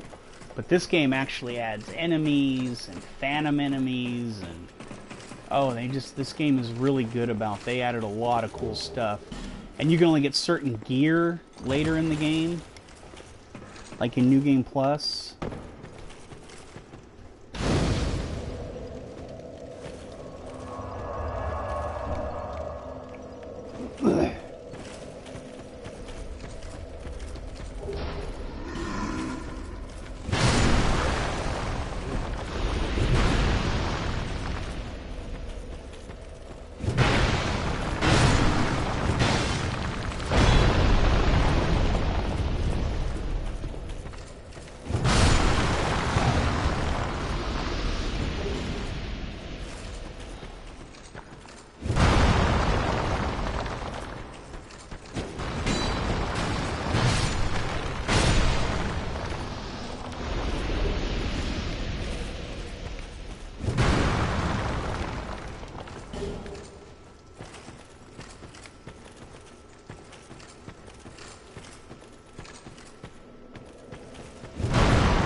Do a sorcerer because a cleric is a faith build. That's what I'm doing with this guy. But it's this is a strength faith build I'm doing with this guy, so.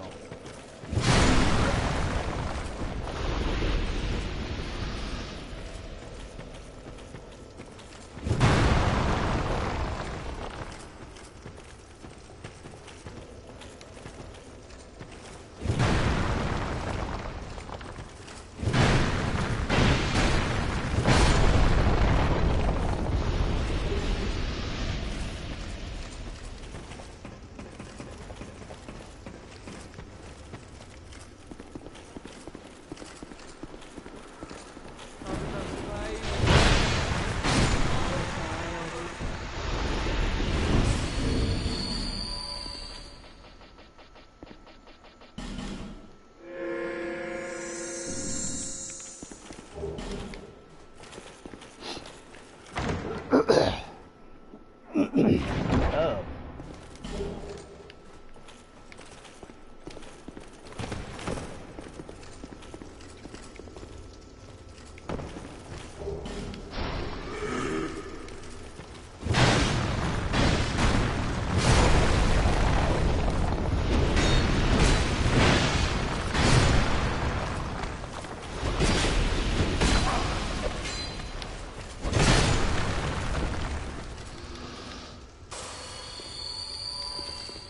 Key to the Tree of Giants is if you get invaded, you can use it, and it'll make it'll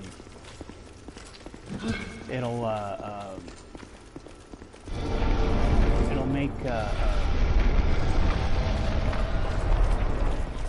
what's it called? It'll make the enemies attack the invader instead of you. It's kind of a cool thing to make invasions unfair. Invaders hate it, and you only get it, and you can only get the chance of getting one when you get invaded. So every time you get invaded, you go check, see if there's one there.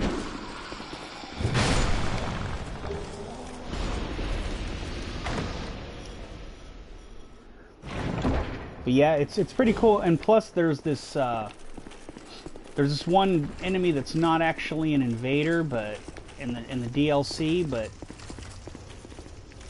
to get it, you have to. He's such a pain to fight that I just use a seed, and then he runs away from you, and then I just let the enemies kill him because he's a total dick.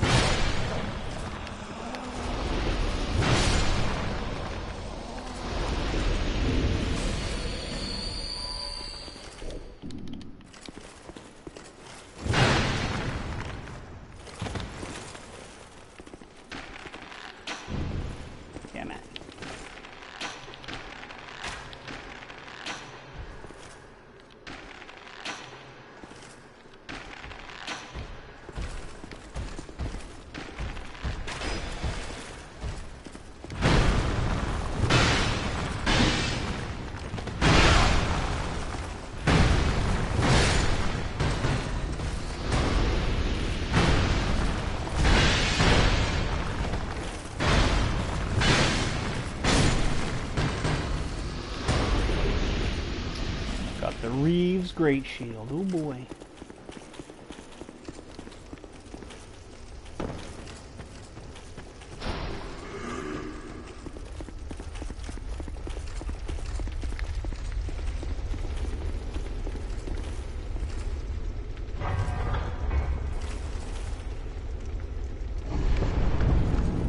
Alright, now I can go try to get the stuff in here.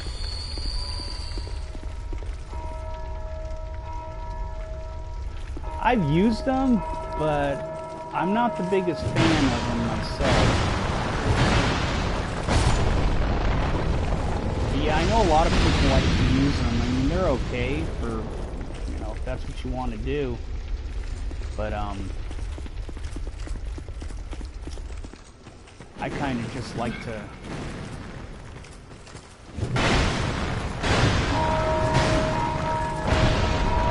I like to go through everything, you know, normal.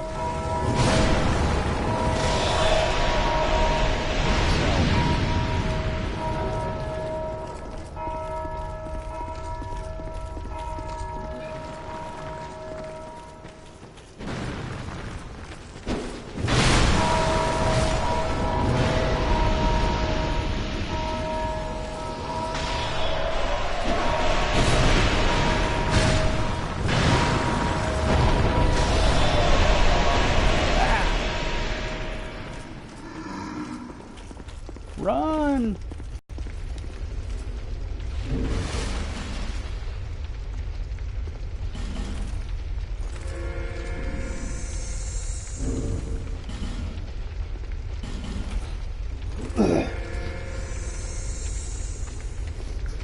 Yeah, all they do is put you into like new game, you know, if you want to get... The whole reason to use them is to go into like New Game Plus in a certain area if you want to, you know, farm an item. That's what they're really for, is to get gear in New Game that you can only get later. But you still can't get like certain spells and stuff. You have to actually do New Game Plus to get certain things.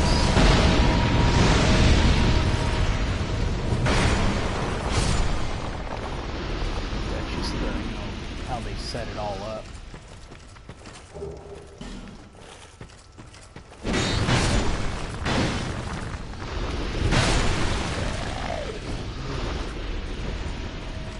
one more of these guys.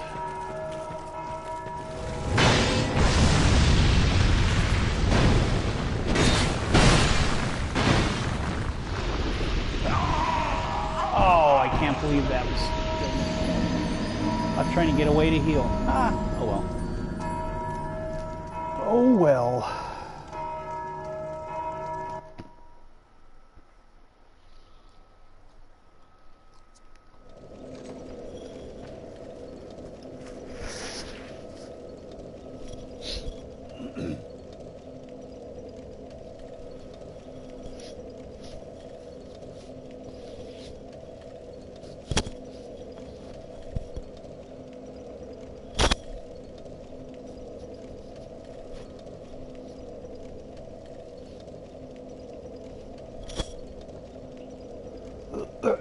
Excuse me.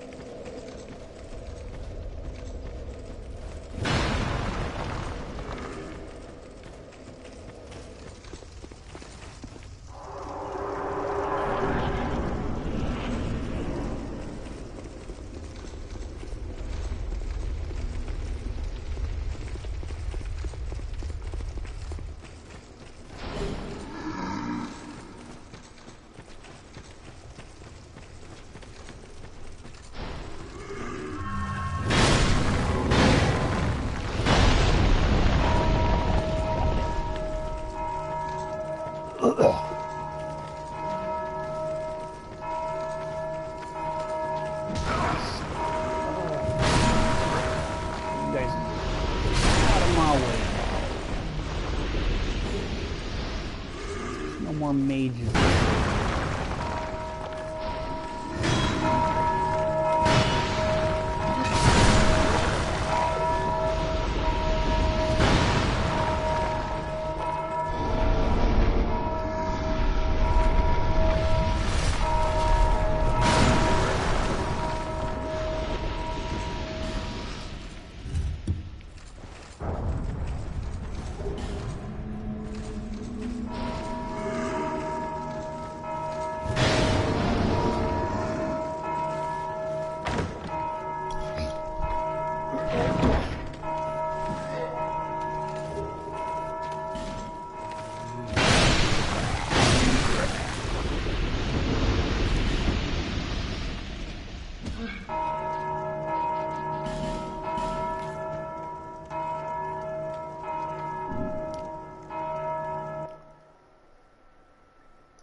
Tried some Irish cream tonight.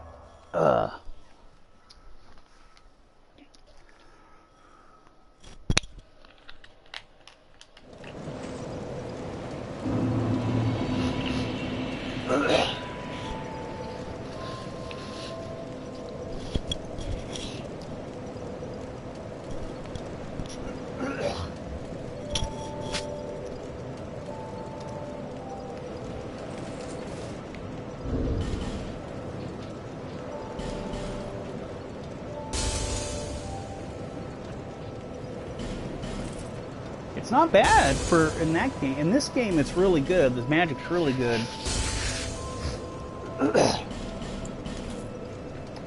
Yeah, I wish I had some Dugan's Irish cream. That'd make me a whole lot happier.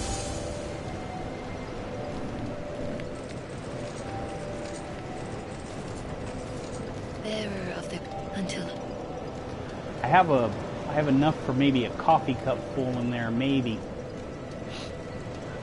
Not enough to do the job, so can't do the job right, don't do it at all. At least that's my philosophy. I may go pick up some tomorrow. I don't know.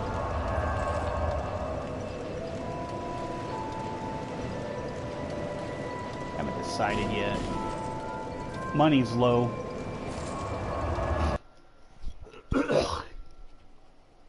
Yeah, I'm all right. It helps with my pain, but I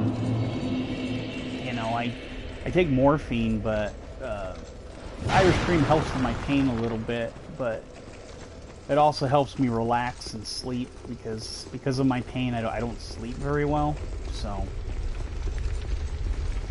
we just have to wait. My wife gets paid on Wednesdays, so I mean I have and you know we have money. It's just we don't have tons of extra money lying around, you know, like none of us do, because we're all poor. But I just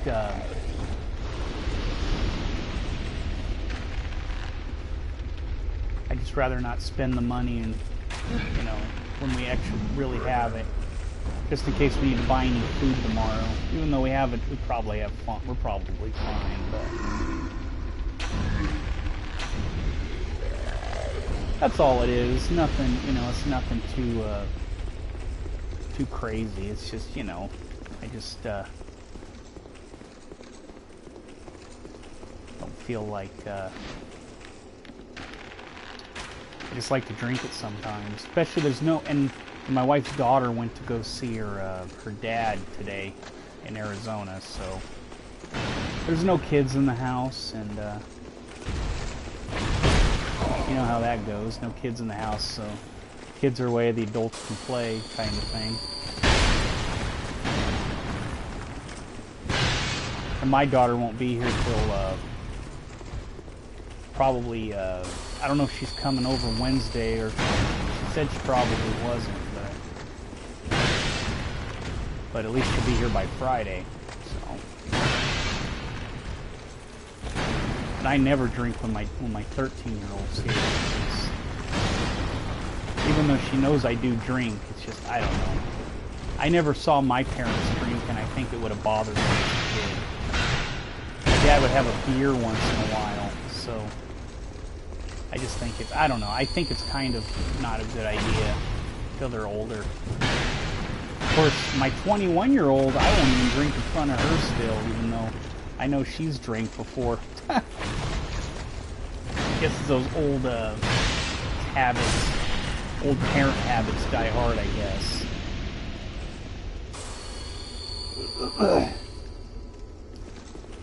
Yeah, my problem is that, you know, I'm on disability now. And I used to make $40,000 a year, and now on disability I make less than minimum wage, and it just sucks. You know, my disability is less than minimum wage. It's like I don't know how if I didn't have, you know, if I wasn't living with someone, I don't know how I'd survive, to be honest.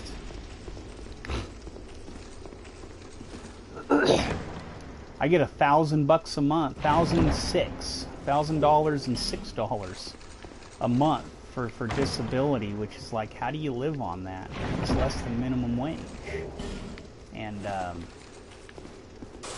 I honestly get frustrated at people who sit there and say that, you know, people on disability are just leeching off the system when you know, I paid into that shit, and I used to make $40,000 a year, and here I am, and this was in 2009 when I was making $40,000 a year. If I was still working my job, I'd be making probably $55,000 now, and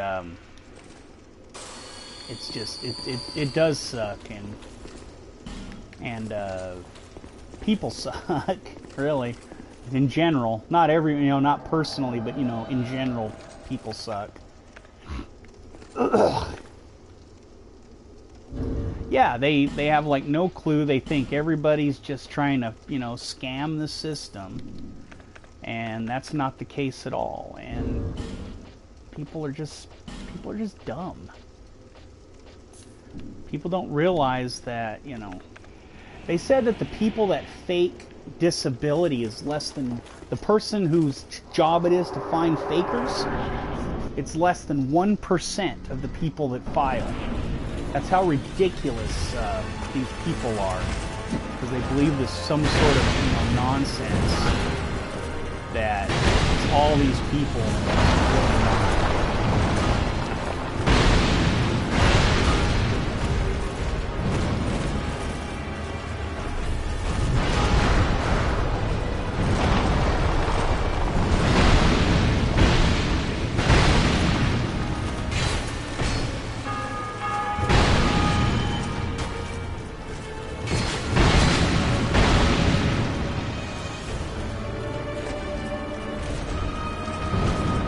problem with our government, and it's both parties, is that they do what their donors tell them to do.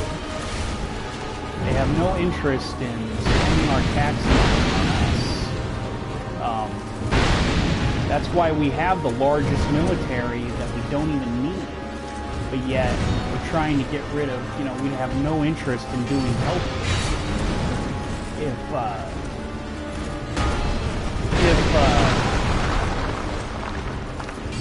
If our government, we look at like the Obama administration, who was supposed to be, Obama was supposed to be this card-carrying liberal,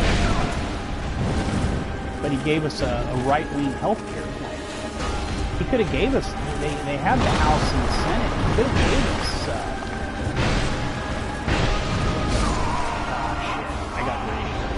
he could have gave us single payer. He didn't want to do it. Because, well, his donors told him not to, because he had to give all that money to the insurance companies. And if you look at the donors of everybody who votes against single payer, they all get paid by big pharma or insurance companies when they get donations. They get them from all those people. It's all bullshit. And then here we are, regular citizens, paying, trying to just get something, just trying to get simple health care, just basic health care. And we pay enough in taxes. There's no reason why we shouldn't get it. And they don't, they have no interest. Yeah, they go sit on their boards, or they give $400. One of the first things Obama did after he got back from vacation, after leaving office, is he did a $400,000 speech. He's over there getting 400. No one. Whatever someone says, 400 grand. No one cares enough to pay you 400 grand, no matter how great your opinion is on something.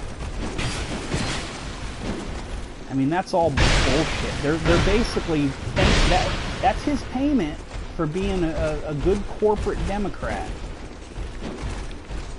And the thing is they got us all arguing with each other about what's left wing, right wing, when the government is all these corporate, almost our entire government is a right wing government. And whether they're whether they say they're a Democrat, they aren't liberal. There's nothing liberal. There's nothing progressive.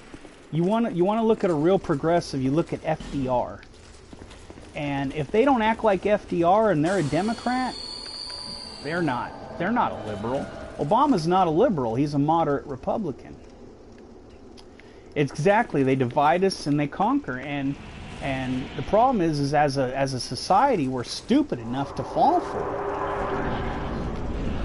And it's like, I'll talk to people, about politics, about left wing, right wing, and they all think I'm crazy because I sit there and say, yeah, the Democrats have become so right wing that Democrats should be talking about jobs, not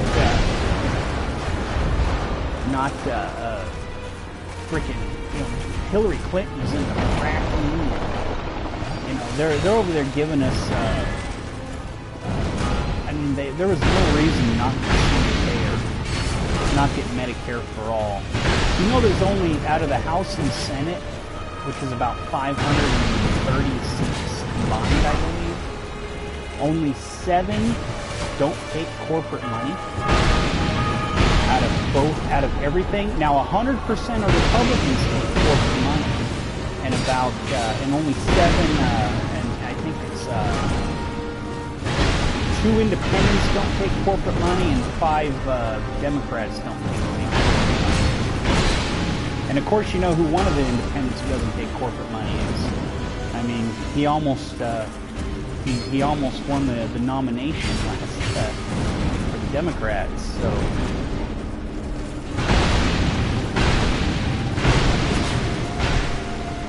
it's just all a bunch of crap. And you know what? The real losers is always us. It was 6 until recently. Here's the cool thing. The Justice Democrats are trying to do something about it. And just here in California, Dianne Feinstein, who has been our senator for like 800 years, she's got an actual real challenger this year in Allison Hartson, who's a Justice Democrat who takes no corporate money. And, okay.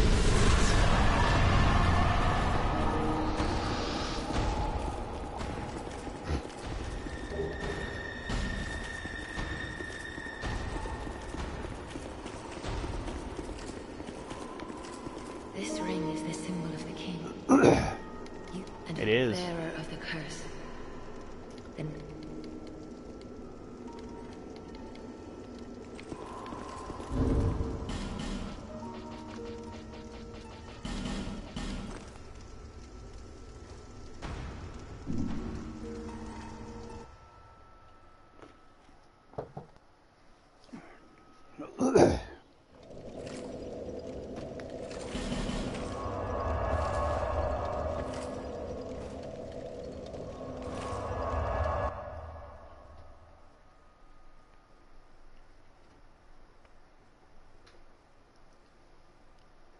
Hey, babe. Get some trash for me, please.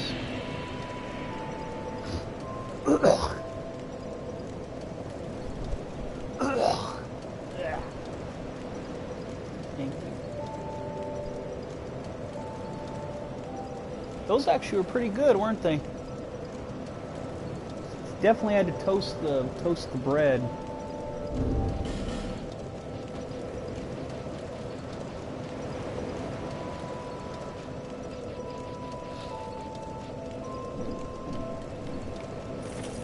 bearer of until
I'll be around.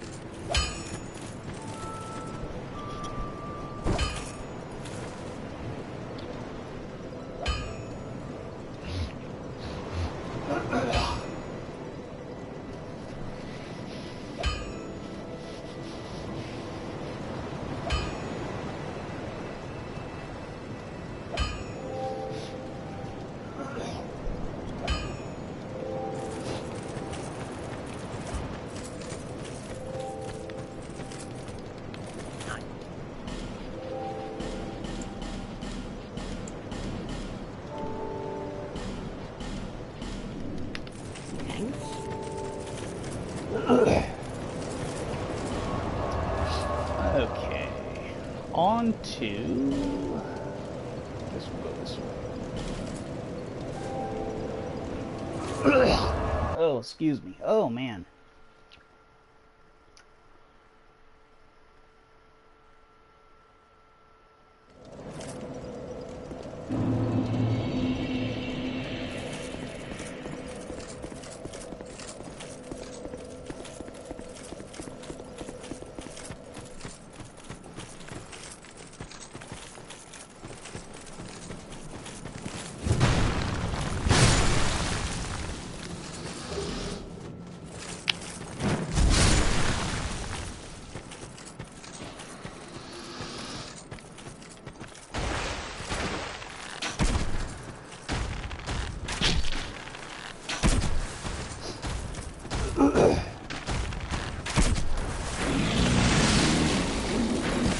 Yeah.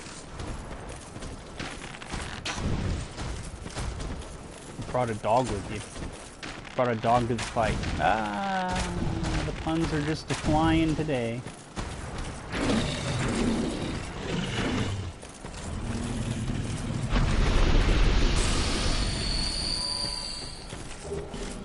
But yeah, if everybody goes on about how Bernie people didn't support Clinton in the last election, it's like she didn't give us anything. I didn't vote for her. I didn't vote for Trump either. And I voted for Jill Stein because I knew she wasn't going to win, and I knew that. Oh, it's your roommate's dog? Do they know? He's a good boy.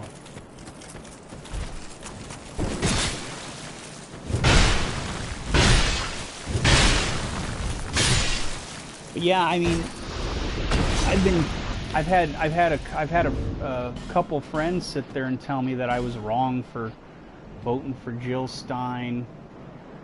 Yeah, see, you weren't voting for Hillary, you're voting against Trump. And you know, I had a friend that tried to, you know, I've had friends that try to shame me for voting. Heck, how dare you vote for, you know, for Jill Stein? Trump's a monster. I said, yeah, but what you don't realize is we'll have another election in 4 years. And we'll have a midterm in 2 years. And here's the other thing that people forget so easily about elections and everything is the one thing about Trump that Hillary couldn't do and Obama or anyone else is Trump's got us awake and pissed off. Because the thing about Obama and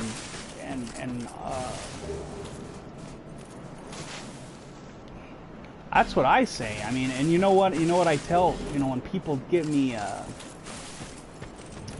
and when people give me shit for voting for her, I tell them I don't owe them my vote. My vote is mine and mine alone.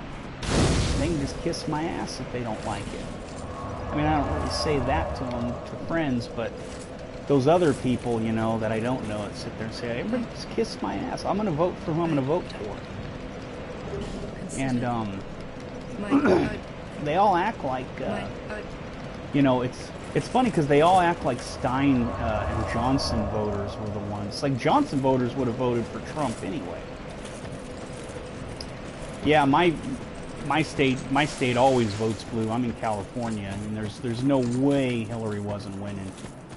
And, you know, I kind of knew that going in. I guess, you know, also my vote's pretty safe because of where I live, but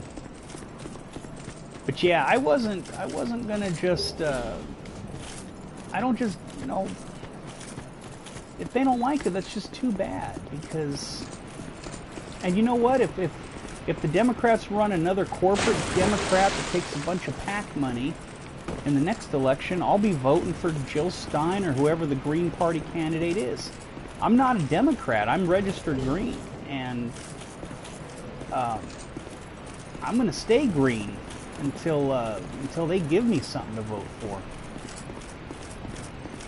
Oh yeah, Minnesota. You guys just lost Al Franken.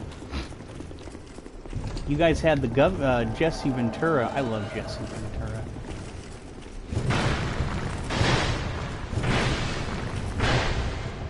I'm such a big Jesse Ventura fan. He like talks so much common sense. I just watched an interview with him and Jimmy Dore.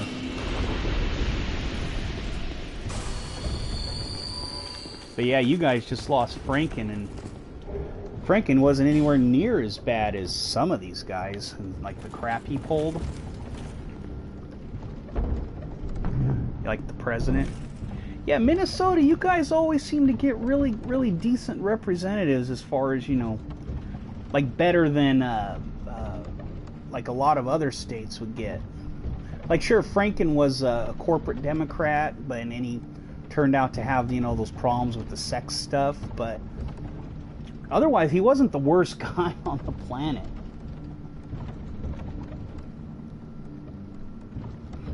Oh, she's so full of crap. She's over here, I mean, she's, you know what she is? The funny thing about the general election is Trump beat Hillary because he went left of her. He's over here talking about jobs. Now, he was lying about everything. But he's over here talking about jobs, and he's over here talking about jobs and bringing coal back and all this crap. I mean, he's over here talking about jobs. And people, that's what people want. They call those the kitchen table issues. Jobs, better wages, jobs. They want security of some kind. And she wasn't talking about jobs. And you know what? The Democrats didn't learn their lesson, because everything now is Russia, Russia, Russia. And we don't even know what's going on. We have to wait till the investigation's done. If something happened, we'll find out. And if not, we won't. Then everything will all move on. And then they just look stupid. That's all they talk about is Russia. And they should be. But yet you got Bernie Sanders traveling the country right now trying to get health care for people. If he doesn't run in 2020, I'll be surprised, because he's really, and he's traveling to like southern states that haven't voted blue in forever, in 30 years at least, since probably Bill Clinton. And yeah, he's like letting them know, and he's talking jobs, he's talking health care, he's talking about things people care about. And if you, yeah, Russia, as far as what we really know about Russia, it's all bullshit. It wasn't anything real. They said what? They spent $150,000 on Facebook? $150,000 in a general election where they spend $1 billion. And they're over here, $150,000. Yeah, yeah, exactly. Unless it's a Nixon level event, nothing's going to happen. And here's the other thing. I have this theory. I'll tell you in a sec here. I have this theory about Trump. Because the thing about Trump is he pulls the Band-Aid off of everything. And he doesn't talk like Obama or anyone else. He's real stupid the way he speaks. And he goes, and he isn't a good speaker. He's a terrible speaker. He's full of crap. He lies constantly. And yeah, he's got the whole country wide awake and watching, which is a good thing for us. Hillary Clinton, we all would have gone back to sleep, except for guys like me that are screaming, like trying to get everyone's attention. And I don't think the Russians were able to rig our machines. Yeah, Trump's blunt, but he's full of crap. So, you know, you watch a guy like Trump, and you know, he's really nothing. I mean, he's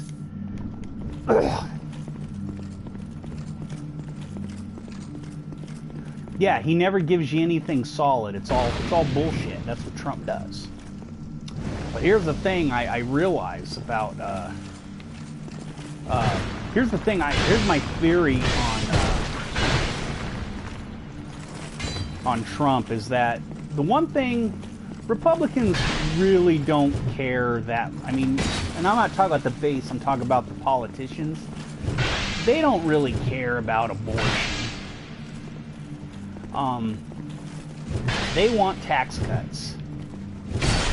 And the one thing they want more, and that's the one thing they want more than anything, are tax cuts, right? They say they get their base riled up about abortion, but they have the House and the Senate and the presidency right now, and what have they? And they've done fuck all about abortion since they've been in office.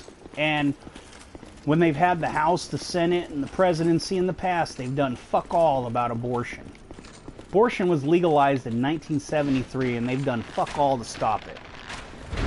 Sure, they may want to defund something or something like that and do like a gesture, but they aren't really trying to stop it. I mean, it was ruled on by the Supreme Court. They aren't doing anything real about it, except little bits and pieces here and there to just make it, you know, harder to do. Because, you know, they're in charge of the government right now, and if they really want to do something, they can do something.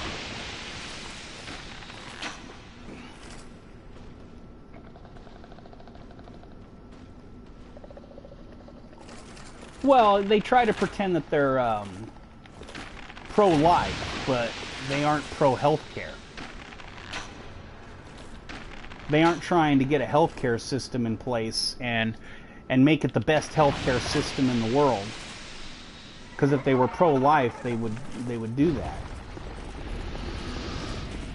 Actually, they aren't even looking for more soldiers, to be honest.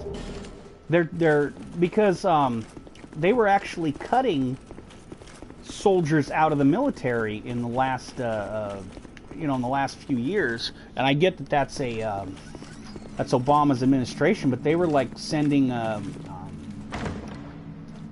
yeah, they're pro-life until birth, exactly. And it's all bullshit. No, they're pro military-industrial complex. They're only pro-life. They're only pro-military as far as they're getting equipment, that they're buying equipment for their donors, which is the military-industrial complex. That's all it is. I mean, they don't care about us. We're the poor. We're the middle class. We're the workers. We're nobody to them.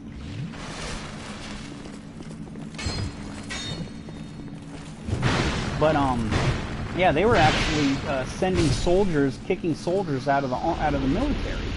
And I found this out because my ex-brother-in-law, who's in the military, his ex-wife was kicked out of the military just because they had too many people.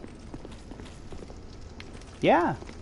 You know, the funny thing about it is Eisenhower, the only real Republican we've had in the last 100 years, he even warned about that. He warned about all that. He warned about the dangers of the military-industrial complex. Nobody listens.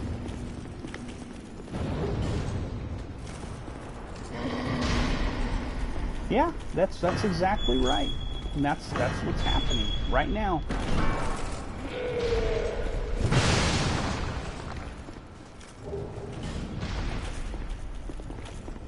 Yeah, because what do you need defense for unless there's something to defend? Exactly.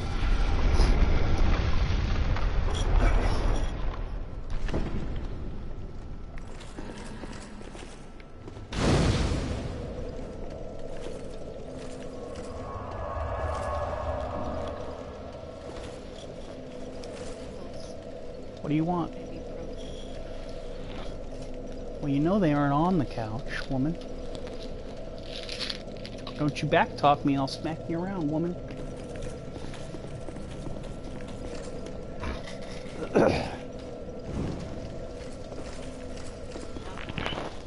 No, they're not. I'm putting them back.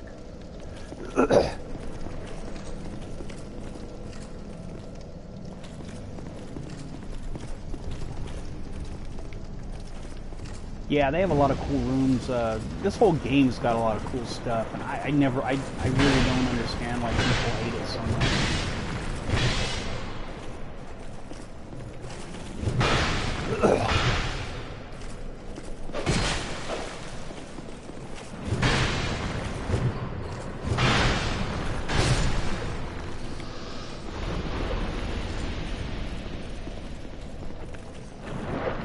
But anyway, here's my theory on what they're going to do to Trump. I kind of got sidetracked. They're getting their oh no, I'm not going to hit my wife. Kick my ass.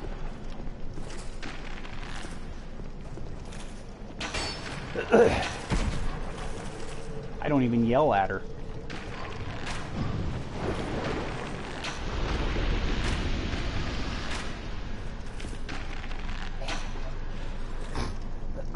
Oh, excuse me. My allergies are kicking up. I just need an allergy fix. I'm going to be a little messed up for a bit. But anyway,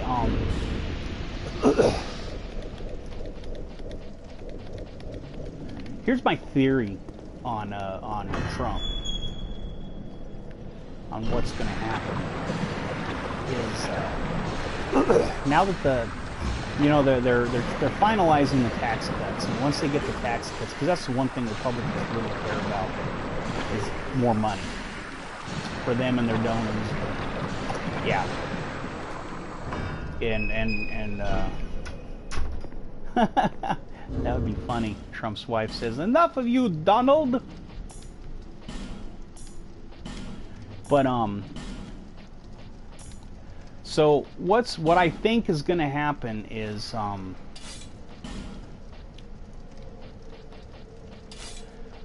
sorry. Oh man. Everything wants to sneeze right now. So what I think's going to happen is this: Trump's going to sign off on the tax cuts, and with all this Russia stuff, see, they could have impeached Trump whenever. He's already broken the emoluments clause.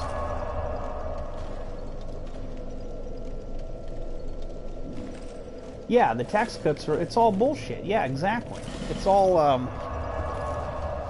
the tax cuts aren't helping you and me, they're helping rich people. They always do. Trickle-down economics doesn't work. It never has. It's crashed the economy 3 different times. And once in Kansas. It doesn't work. It's also called supply-side economics. Demand side is what FDR did. And we had 50 years of a stable economy. And the way trickle-down works, why people think it works, is because right after they do it, the economy has this big boost. But it's an illusion. And then once the boost is done, after a couple years, everything falls apart. Oh, shit.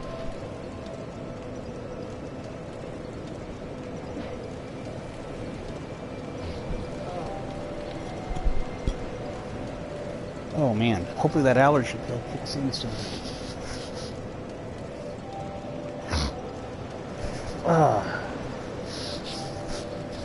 So that's what ends up happening. You lower taxes on the rich. The whole theory is that, oh, they have all this extra money, but they already had that extra money and they weren't spending it and investing it. Everything they wanted invested in, they already did. The thing with demand side economics is you raise wages on the poor, working poor and middle class. They end up spending more money in the economy. Thank you, Brandon. They end up spending more money on the economy, which causes companies to hire more people because they're doing more business. And then the cycle goes on. And you have a healthier economy. The rich still are rich, but the middle class have money now.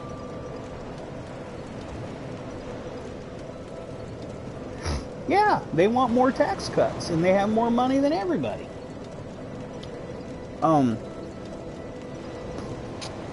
So here's the thing. So my theory with the whole thing with Trump and is that they really don't like Trump. The Republican Party, that is.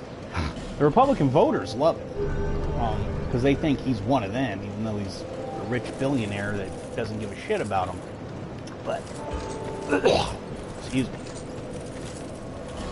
But here's the thing. They think, so the Republican Party, they're going to get the tax cuts. And then with all this Russia shit, now they could have got Trump on the emoluments clause on day one because he didn't divest from his businesses. He's got a conflict of interest. The government can raise the minimum wage. The House, the Senate, and the President, they can raise the minimum wage. Yeah, the party hates Trump, but the voters like him, so they have to kind of put up with him for now. But here's the thing, here's the kicker. Once they get those tax cuts, which the party and the voters love, and that's just because the voters don't know any better. So what ends up happening,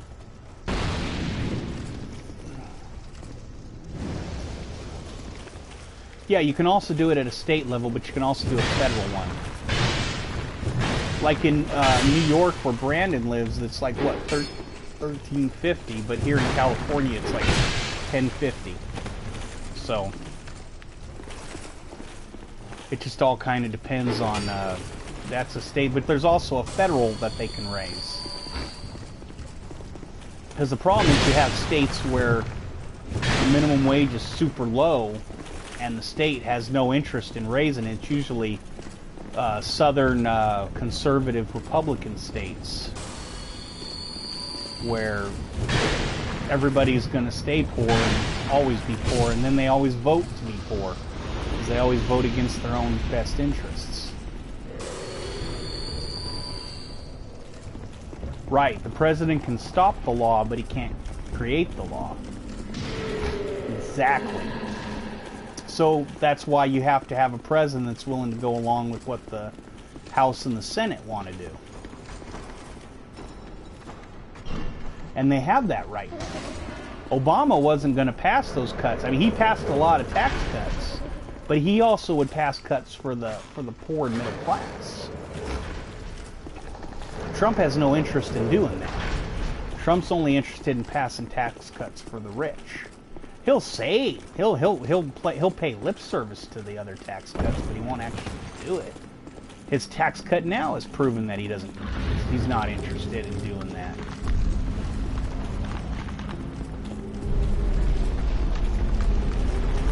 But here's my theory: is you got all this, you got the Monuments Clause, you got the Russia stuff. What's going to end up what I think might happen is the Republicans are going to, right after he signs the tax cuts, they may wait, a month or so, and then they're going to say, well, it's time to impeach him. We can't do this Russia stuff. He's just bad for the party. They're going to say whatever, and then they're going to find a reason to impeach him, which they can use the Emoluments Clause. They can do something with the Russia. Yeah, that bone dragon kind of was like whatever. So here's my theory: is they're gonna go through all that. They're gonna go ahead and maybe impeach him and put Mike Pence in. Notice how Mike Pence never has anything to say. He's like the most quiet politician on the planet. Like, he never says anything good, bad, or in between. It's like you forget about him some days. And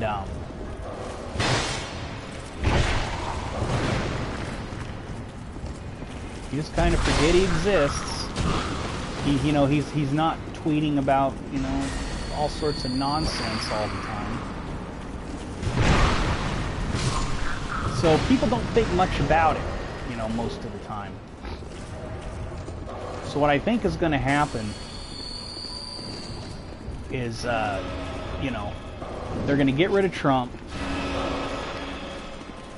and then it's going to be, and then when the economy crashes from the tax cuts, they're going to say, see, we got rid of Trump just in time. And James Baker, oh, that psychopath.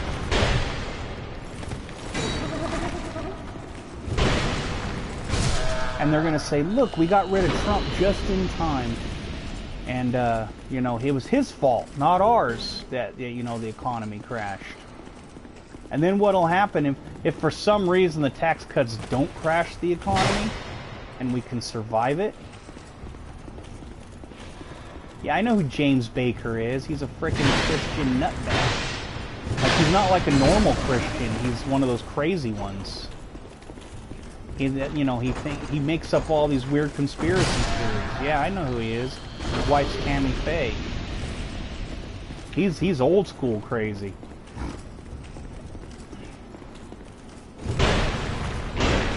But yeah, so my theory is, and then if for some reason the economy doesn't crash because of these cuts, they're going to say, look, it didn't crash because of, we stopped Donald Trump.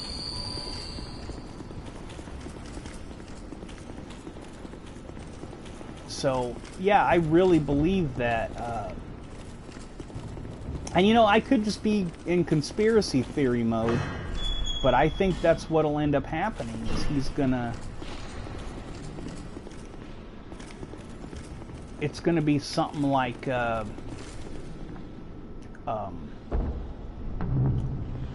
you know, they're gonna impeach him and remove him. And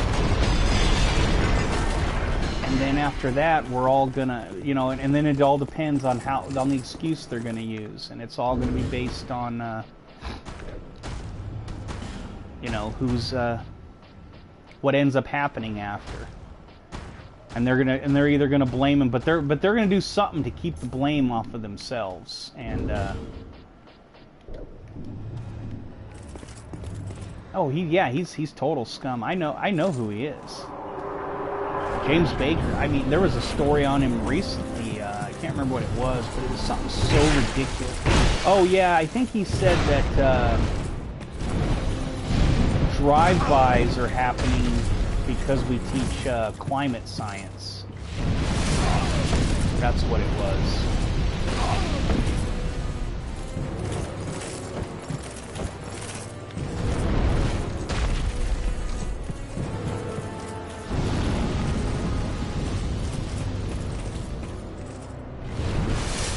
Yeah, they were saying that, yeah, he said that because we teach climate science in schools, that's why we have drive-by shootings.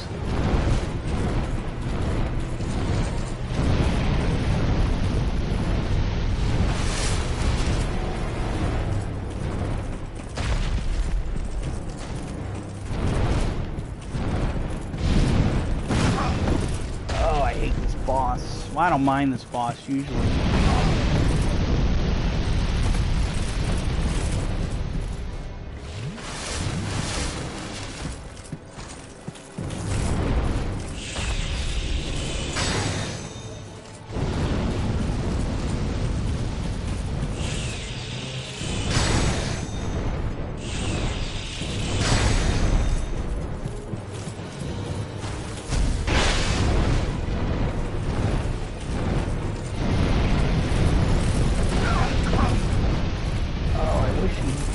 Stop flying and stay on the ground.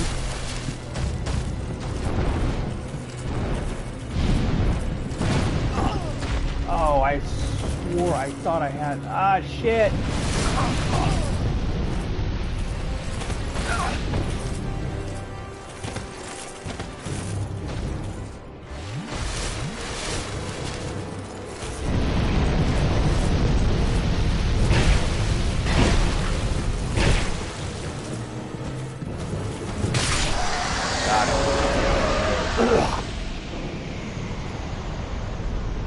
Woo!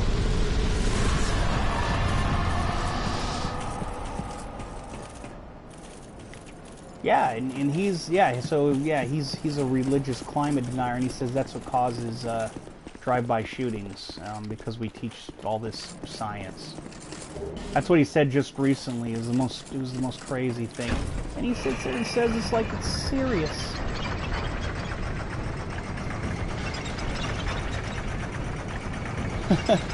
You're getting all worked up, huh? I tend to do that to people. I get them all worked up. Yeah, once you start pulling the bullshit away from your eyes, start wiping it from your eyes, you end up seeing that none of them are for us, except a handful of you know, House reps and maybe a senator or two. But everybody else is, and it's all different levels of corruption.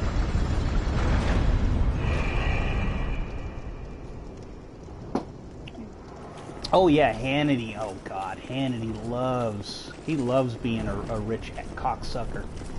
Well, the guy loves it. He loves being rich and being able to do whatever he wants.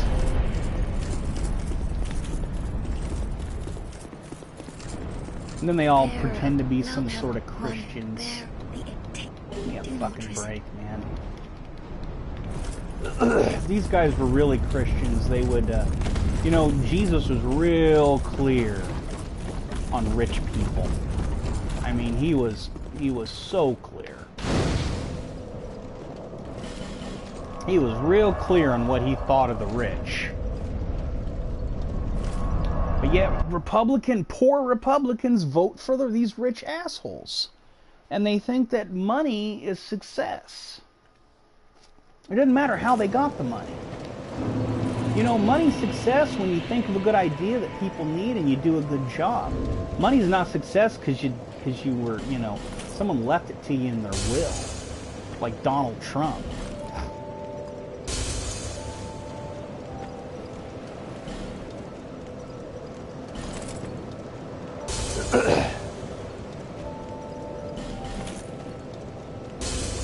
I mean, it takes nothing to be born at the right time.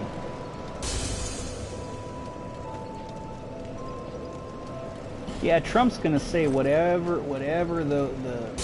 his followers want to hear. That's just how Trump is. You know, when Trump was running for office, excuse me, he was going to like smaller towns and stuff. 6. He bankrupted 6 companies. Now, when Trump was running for office, he was going to like small events, and then he'd go there and he'd say like crazy shit to see what stuck, and then he'd go to a bigger event, and if it didn't work in the small event, or it did work, he'd go to the big event and do the opposite or do what worked. That's why Trump's been on both, like on every side of every issue. It's not, he has no principles. He has no core. He just said what the people wanted to hear so he could get elected. And it worked for him.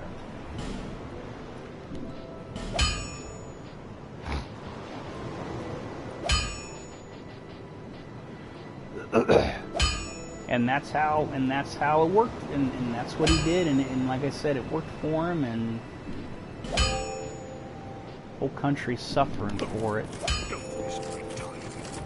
But you know, we would have been suffering probably worse under Hillary, and on different issues. Like Hillary would have been just as bad, but on different issues than what Trump's bad on.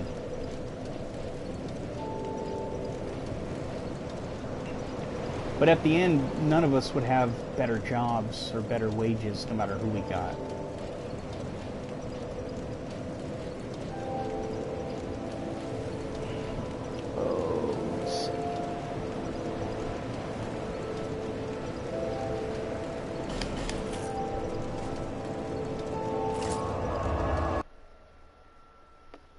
Right, he does. He does want the exposure.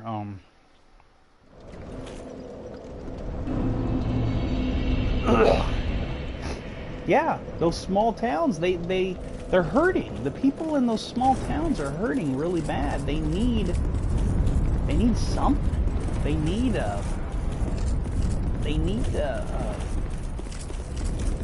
that hope. And he was talking about jobs. And they were like, man, I need jobs. And I've even talked to people like in the coal industry, and they're like, yeah, I voted him because he's talking about jobs. We need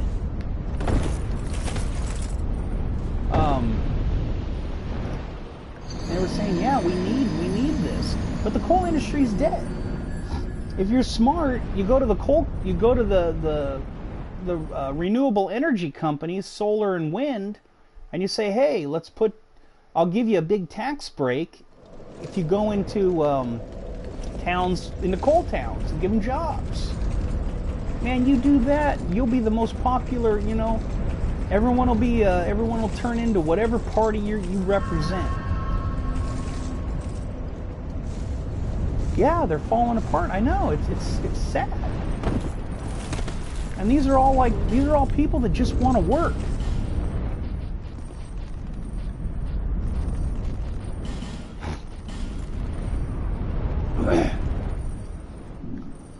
Yeah, they keep voting for candidates that are not helping them, and they need someone to step up. You know, that's one of them, to actually and not take all this corporate money and actually represent them. That's what they need. But and the other thing is, you get these House reps and these senators. in office and they never leave. They're there for 40 years, and look at like Dianne Feinstein here in California.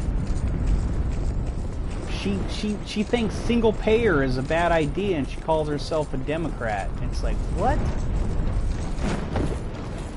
They are failing us, and the only thing we can do is we have to take it back ourselves. And it's uphill battle, and we have to do it with less money and more energy, and that's the only way we're going to do it.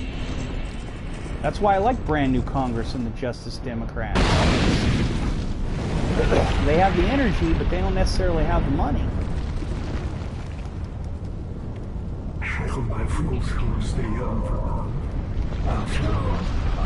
Yeah, I mean, yeah, you see it all the time where they're talking about,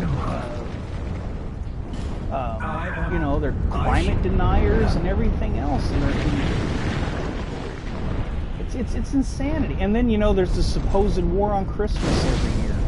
Donald Trump's over there talking about we're going to be able to say Merry Christmases again. It's like, I live in fucking California. Merry Christmas, like the Starbucks, they're always mad at Starbucks about something. Starbucks by my house is covered in Christmas shit. I don't know where they get this crap from, to be honest.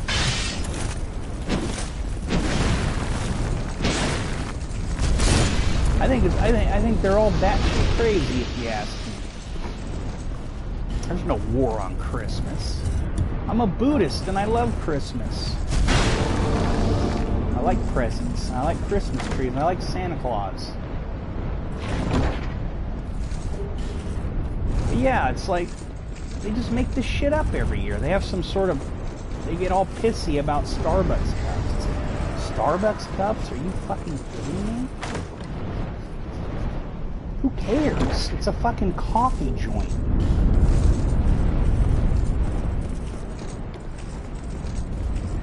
And then they try to do something inclusive and creative, and pisses them off. No matter what they do, they're pissed. Oh, I hate this guy.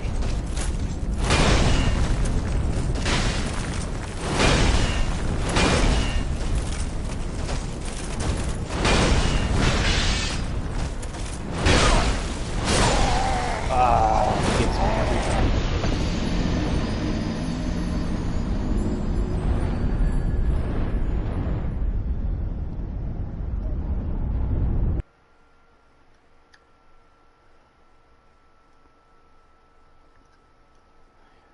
Oh yeah, there's that guy on, he was on CNN recently, and he says, I'm a Christian, but if Jesus came back today, and told me that Trump was part of Russia, I'd have to say, wait a minute, I'd have to go ask the president. I mean, he's over here talking about, these people are the people who are the true believers, over here talking about that they believe Donald Trump over Jesus, crazy shit. It's like, wow, you don't really have that much faith, do you? And then they talk about, you know, it's funny if you read the Bible, and the Bible's pretty clear that God chooses our leaders. So, if God chooses our leaders, then God chose Obama to. And it's always the Republican who's the good leader. It's never the Democrat. It's always the Democrat is the bad guy. He's always the evil representative.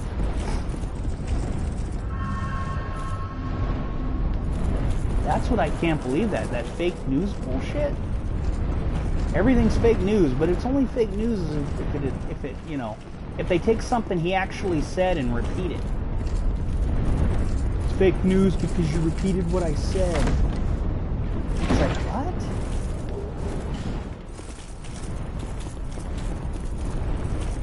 Yeah, it's like he's so good at marketing himself.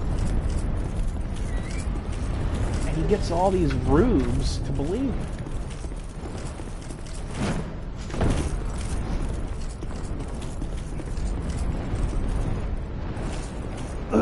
Well, yeah, they all talk. Alex Jones loves to pull that shit all the time with Obama's and Hillary are demons. And it's like, yeah, they're scummy people. But demons? I mean, isn't that going a little too crazy?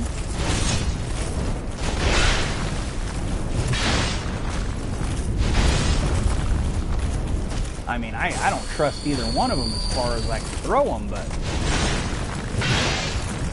demons is pushing it for me. I think that's ridiculous. They're not demons, but they aren't good people. They aren't good, you know. They don't care about us. Yeah. I haven't seen that, but I've seen stuff like that, and yeah, I believe it's all, you know, I've seen it, it's all bullshit. And they try to act like,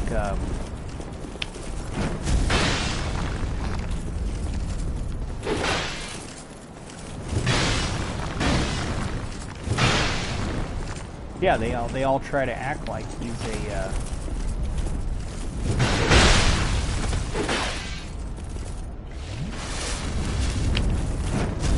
they all try to act like he's a demon or the devil, and it's all nonsense.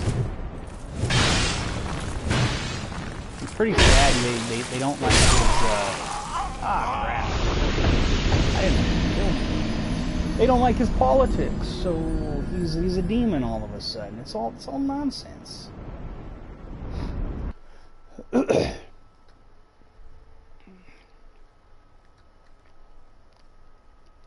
Here's the other thing, you know what they forget about. They go on about Planned Parenthood and abortions. They're like, I don't want my abortions being funded by tax dollars. Like, they aren't. The Hyde Amendment doesn't allow it. It's actually in the Constitution. Fund abortions with tax dollars.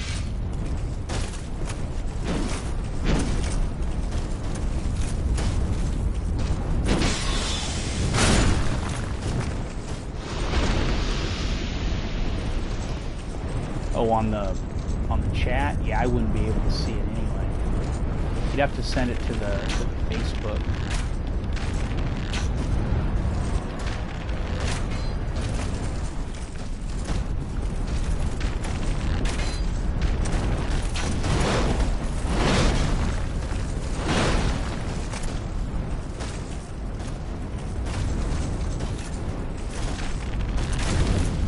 Oh, you didn't know about the Hyde Amendment? Yeah, they have a whole law that prevents it, constitutional law. Yeah, it's a great resource for people who need it. But yeah, there's a whole constitutional protection allowing it, and then whenever you bring up the Hyde Amendment to these people, they're like, well, money is like reallocated. All this nonsense. It's like bullshit. Planned Parenthood gets donations for abortion. They don't just take it out of the government money they get. And their abortions are like nothing. Then they had that video where they were saying that they were cutting up baby parts and selling baby parts and all this crap, and that turned out to be fraud, and the guy who made that video is in jail over it. But the damage is already done. Everybody already thinks it happened. I've heard right-wingers that I've debated with, and they're like, oh, I don't want the babies, you know, cutting up baby parts. And I'm like, you know, that was, you know, the guy who did that went to jail, right? They're like, oh, no. All of a sudden, they don't know anything about it.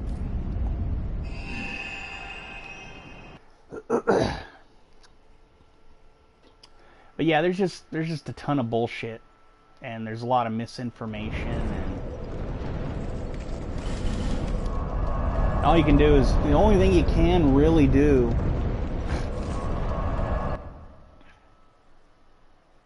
yeah, they tried pulling that shit, and they went to jail for fraud for like 15 years or something like that, I think, if I remember correctly. There was also that group, they tried to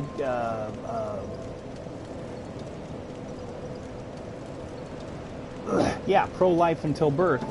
Yeah, there was also that group, they tried to pull a scam with somebody. They were trying to pretend to be fake, they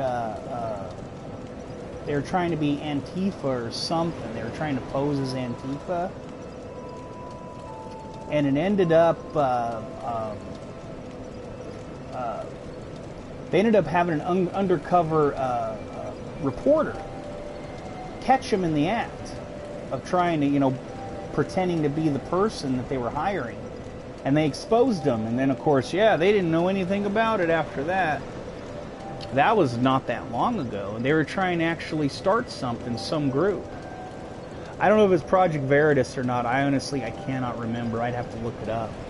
But yeah, they got in trouble because of that. But then, you know, people still believe it. Because guys like Alex Jones jump on it.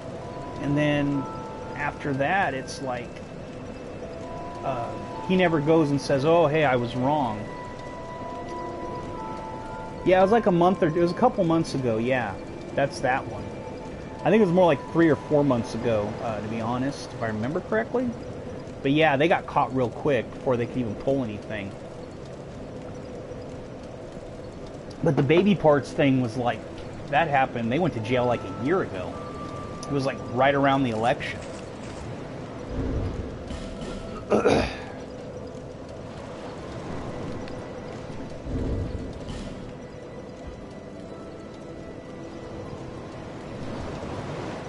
Yeah, that was funny. Because he was going to lose his kids. And he's like, oh yeah, I'm full of shit. You can't believe anything I say because, you know, I don't want you to take my kids away.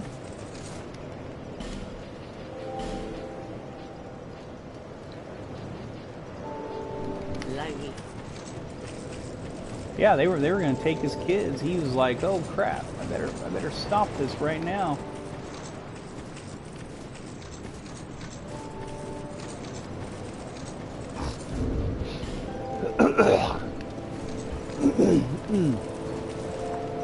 Okay.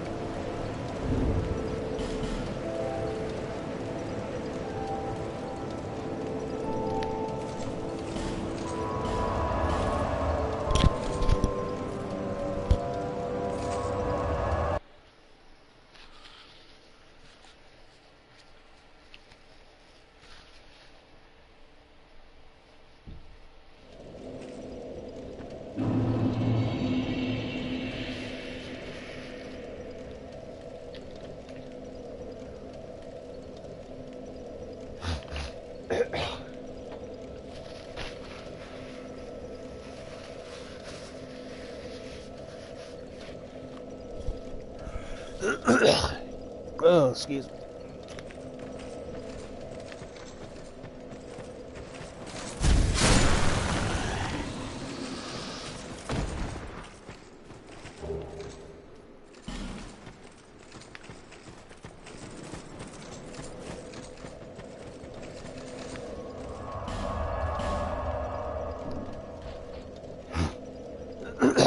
Oh, excuse me.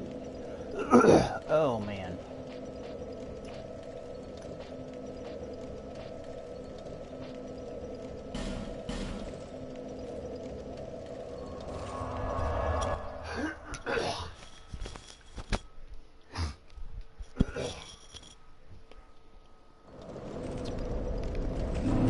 Oh, everything's a mess.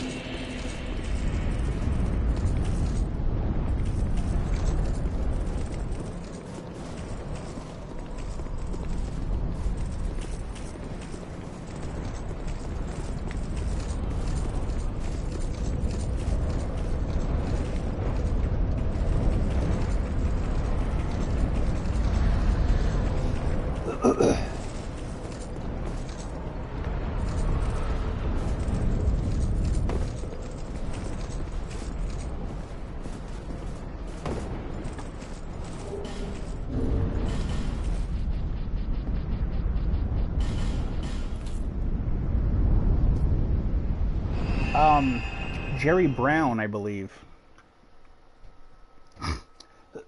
He's a corporate Democrat. He needs to go too.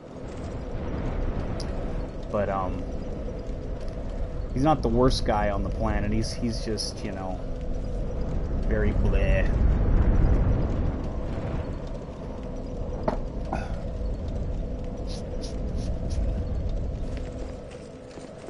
And then my senators are Kamala Harris and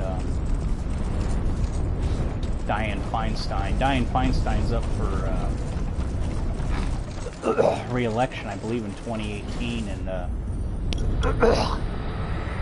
we have a candidate, Allison Hartson, who's going after her seat. And Allison Hartson doesn't take any corporate money, and she's young.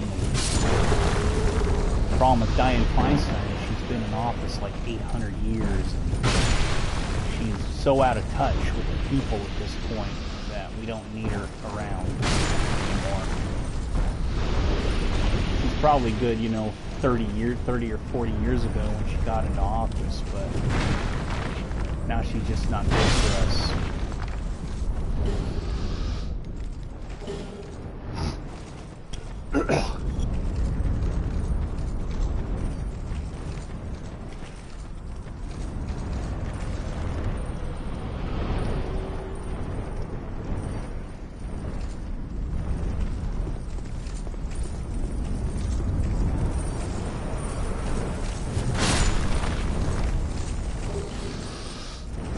You mean the opposite way? Crystal lizards? Those other guys. I don't know what you mean. Oh.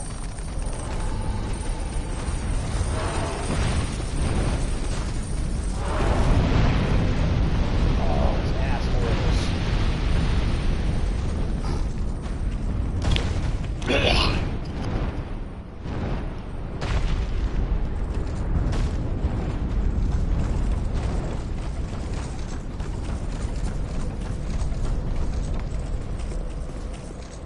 Oh, you're talking about the branch door.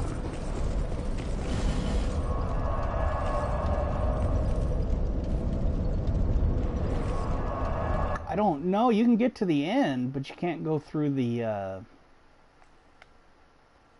You can take the zip line to the end of the area, but you can't go and fight and get all the crystal lizards and stuff. You can't do that.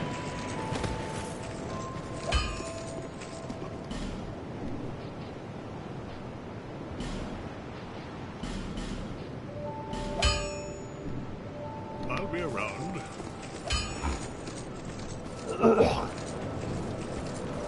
At least as far as I know you can.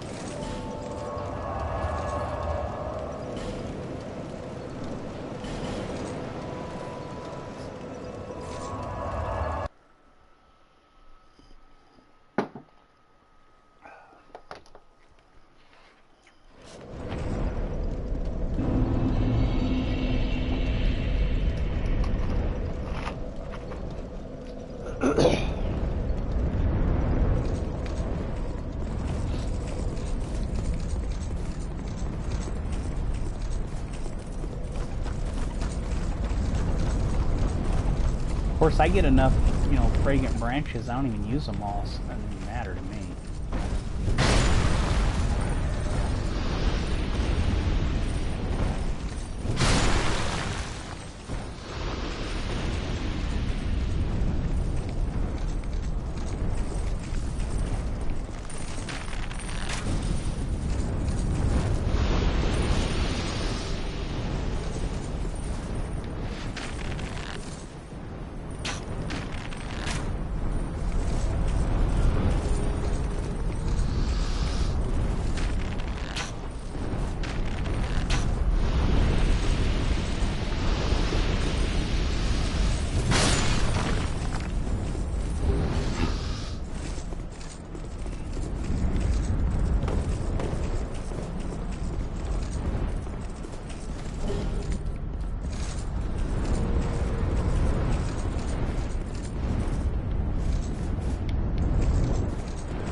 Woohoo!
Okay. Come here and through here and get all the rest of them.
Oh, I love getting them in the air. It's fun.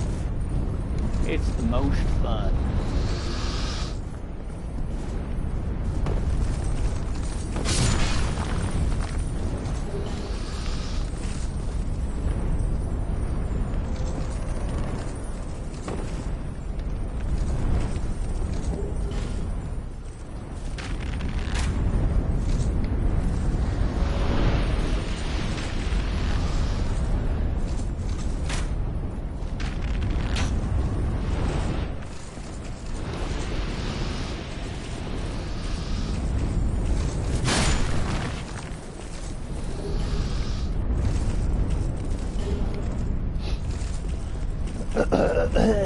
Shouldn't have to cough and hack all day. Sucks.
One more in the next area.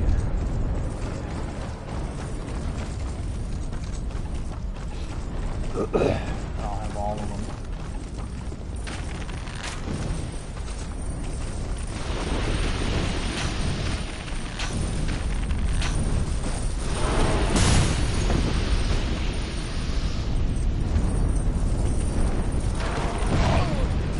Oh, come on.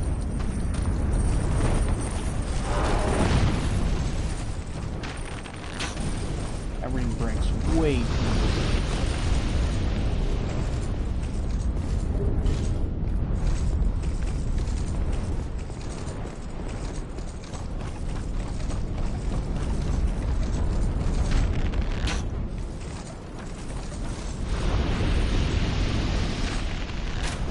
Yeah, they suck, man.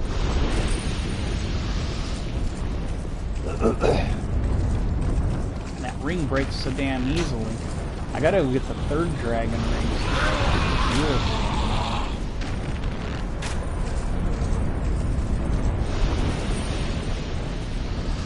I'm gonna go get after I get this,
No. I don't, you know, I don't like PvP. I'll be around. I don't know, I have no desire to do PvP at all. Bearer until hope. I don't know, maybe, you know, maybe. I guess I shouldn't be so strict about it. Yeah, I don't know, maybe. I guess it's not impossible for me to do.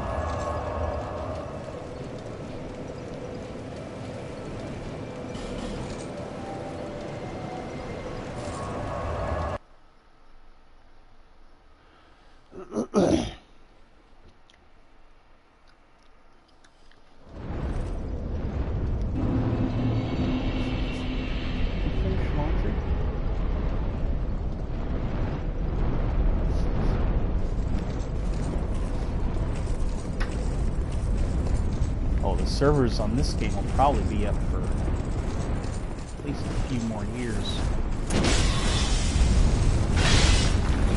Hell, Demon Souls, it took 10 years before they got rid of them. We got a long time for this game. This game's only, what, 14? So, 2000. This game's only, what, 4 years old, technically? And this version came out, like, 3 years ago? 2 years ago?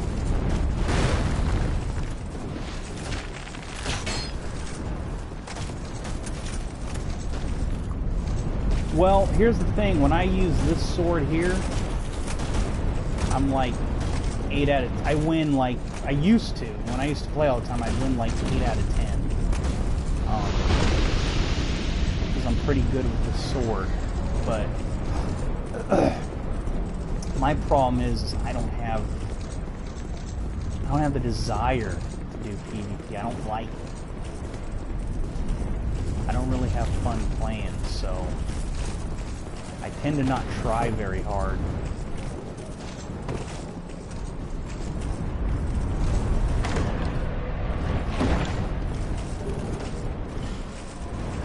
Now in Dark Souls 3, I get like 3 out of 10. I'll win.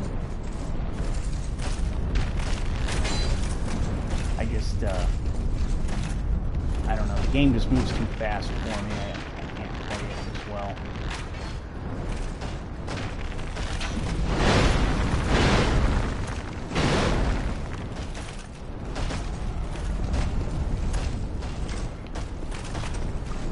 I have a really fun build for doing arena stuff, for doing invasions. It's a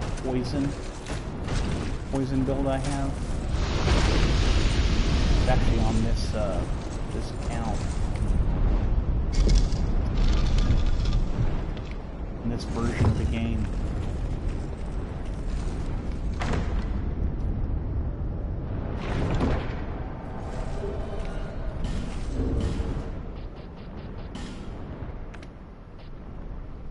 There we go.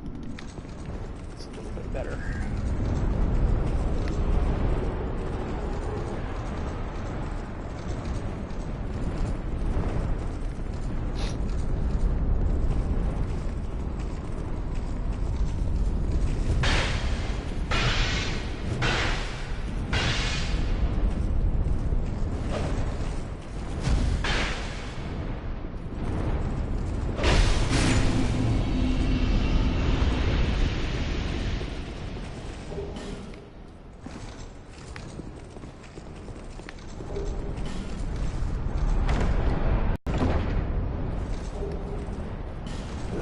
Yeah, but I'm not a big fan of being invaded. It's more of a... It's more annoying to me than anything. I never... it's just not, never been that much fun for me. Of course, I wouldn't mind doing is like challenges where... I always thought it was cool to dress up as a boss and have like 2 players. You know, you and your buddy do boss, and then you just wait for people. I always thought that was kind of neat. Like people, like there's people that'll go to Dark Souls 3 in Anor Londo and dress as Ornstein and Smough, and then wait down the stairs and wait to get invaded by people, and they'll do an Ornstein and Smough battle, which is kind of neat. I'd probably be up for doing something like that and do a video on it. That'd probably be a lot of fun.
That's right, I didn't get Vengrel. That's alright, I don't need him. I don't think I need him. Should probably be alright.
Yay, Ben Hart, we did it, we're buddies.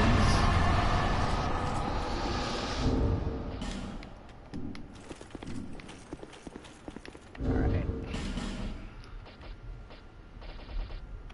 Now I can go buy his armor for this build. Which is,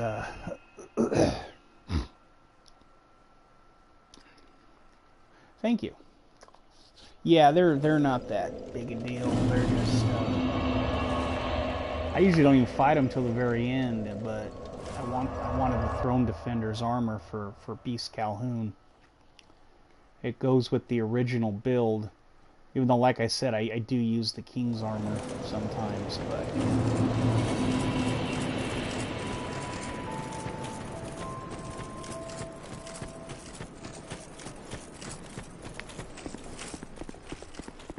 You need...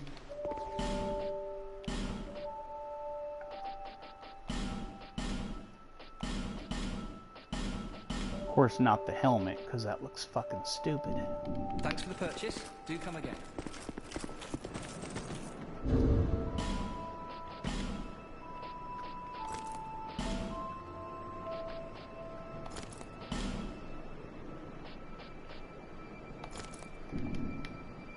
Now that's Beast Calhoun right there.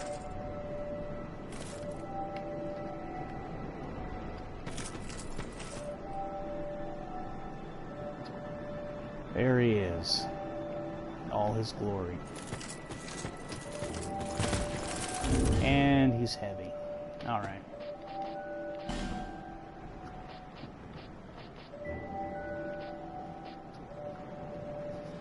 Yeah. We'll have to,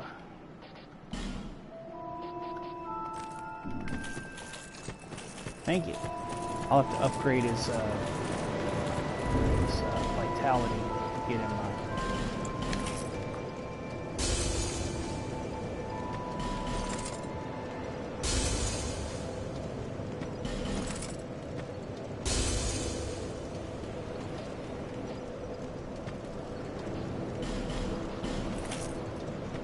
Yeah, I gotta get his stats. His stats are real close. I just have to, Lit until hope.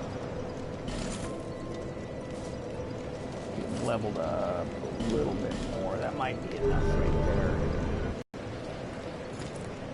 Yep, there we go. He's good to go. He's ready for action.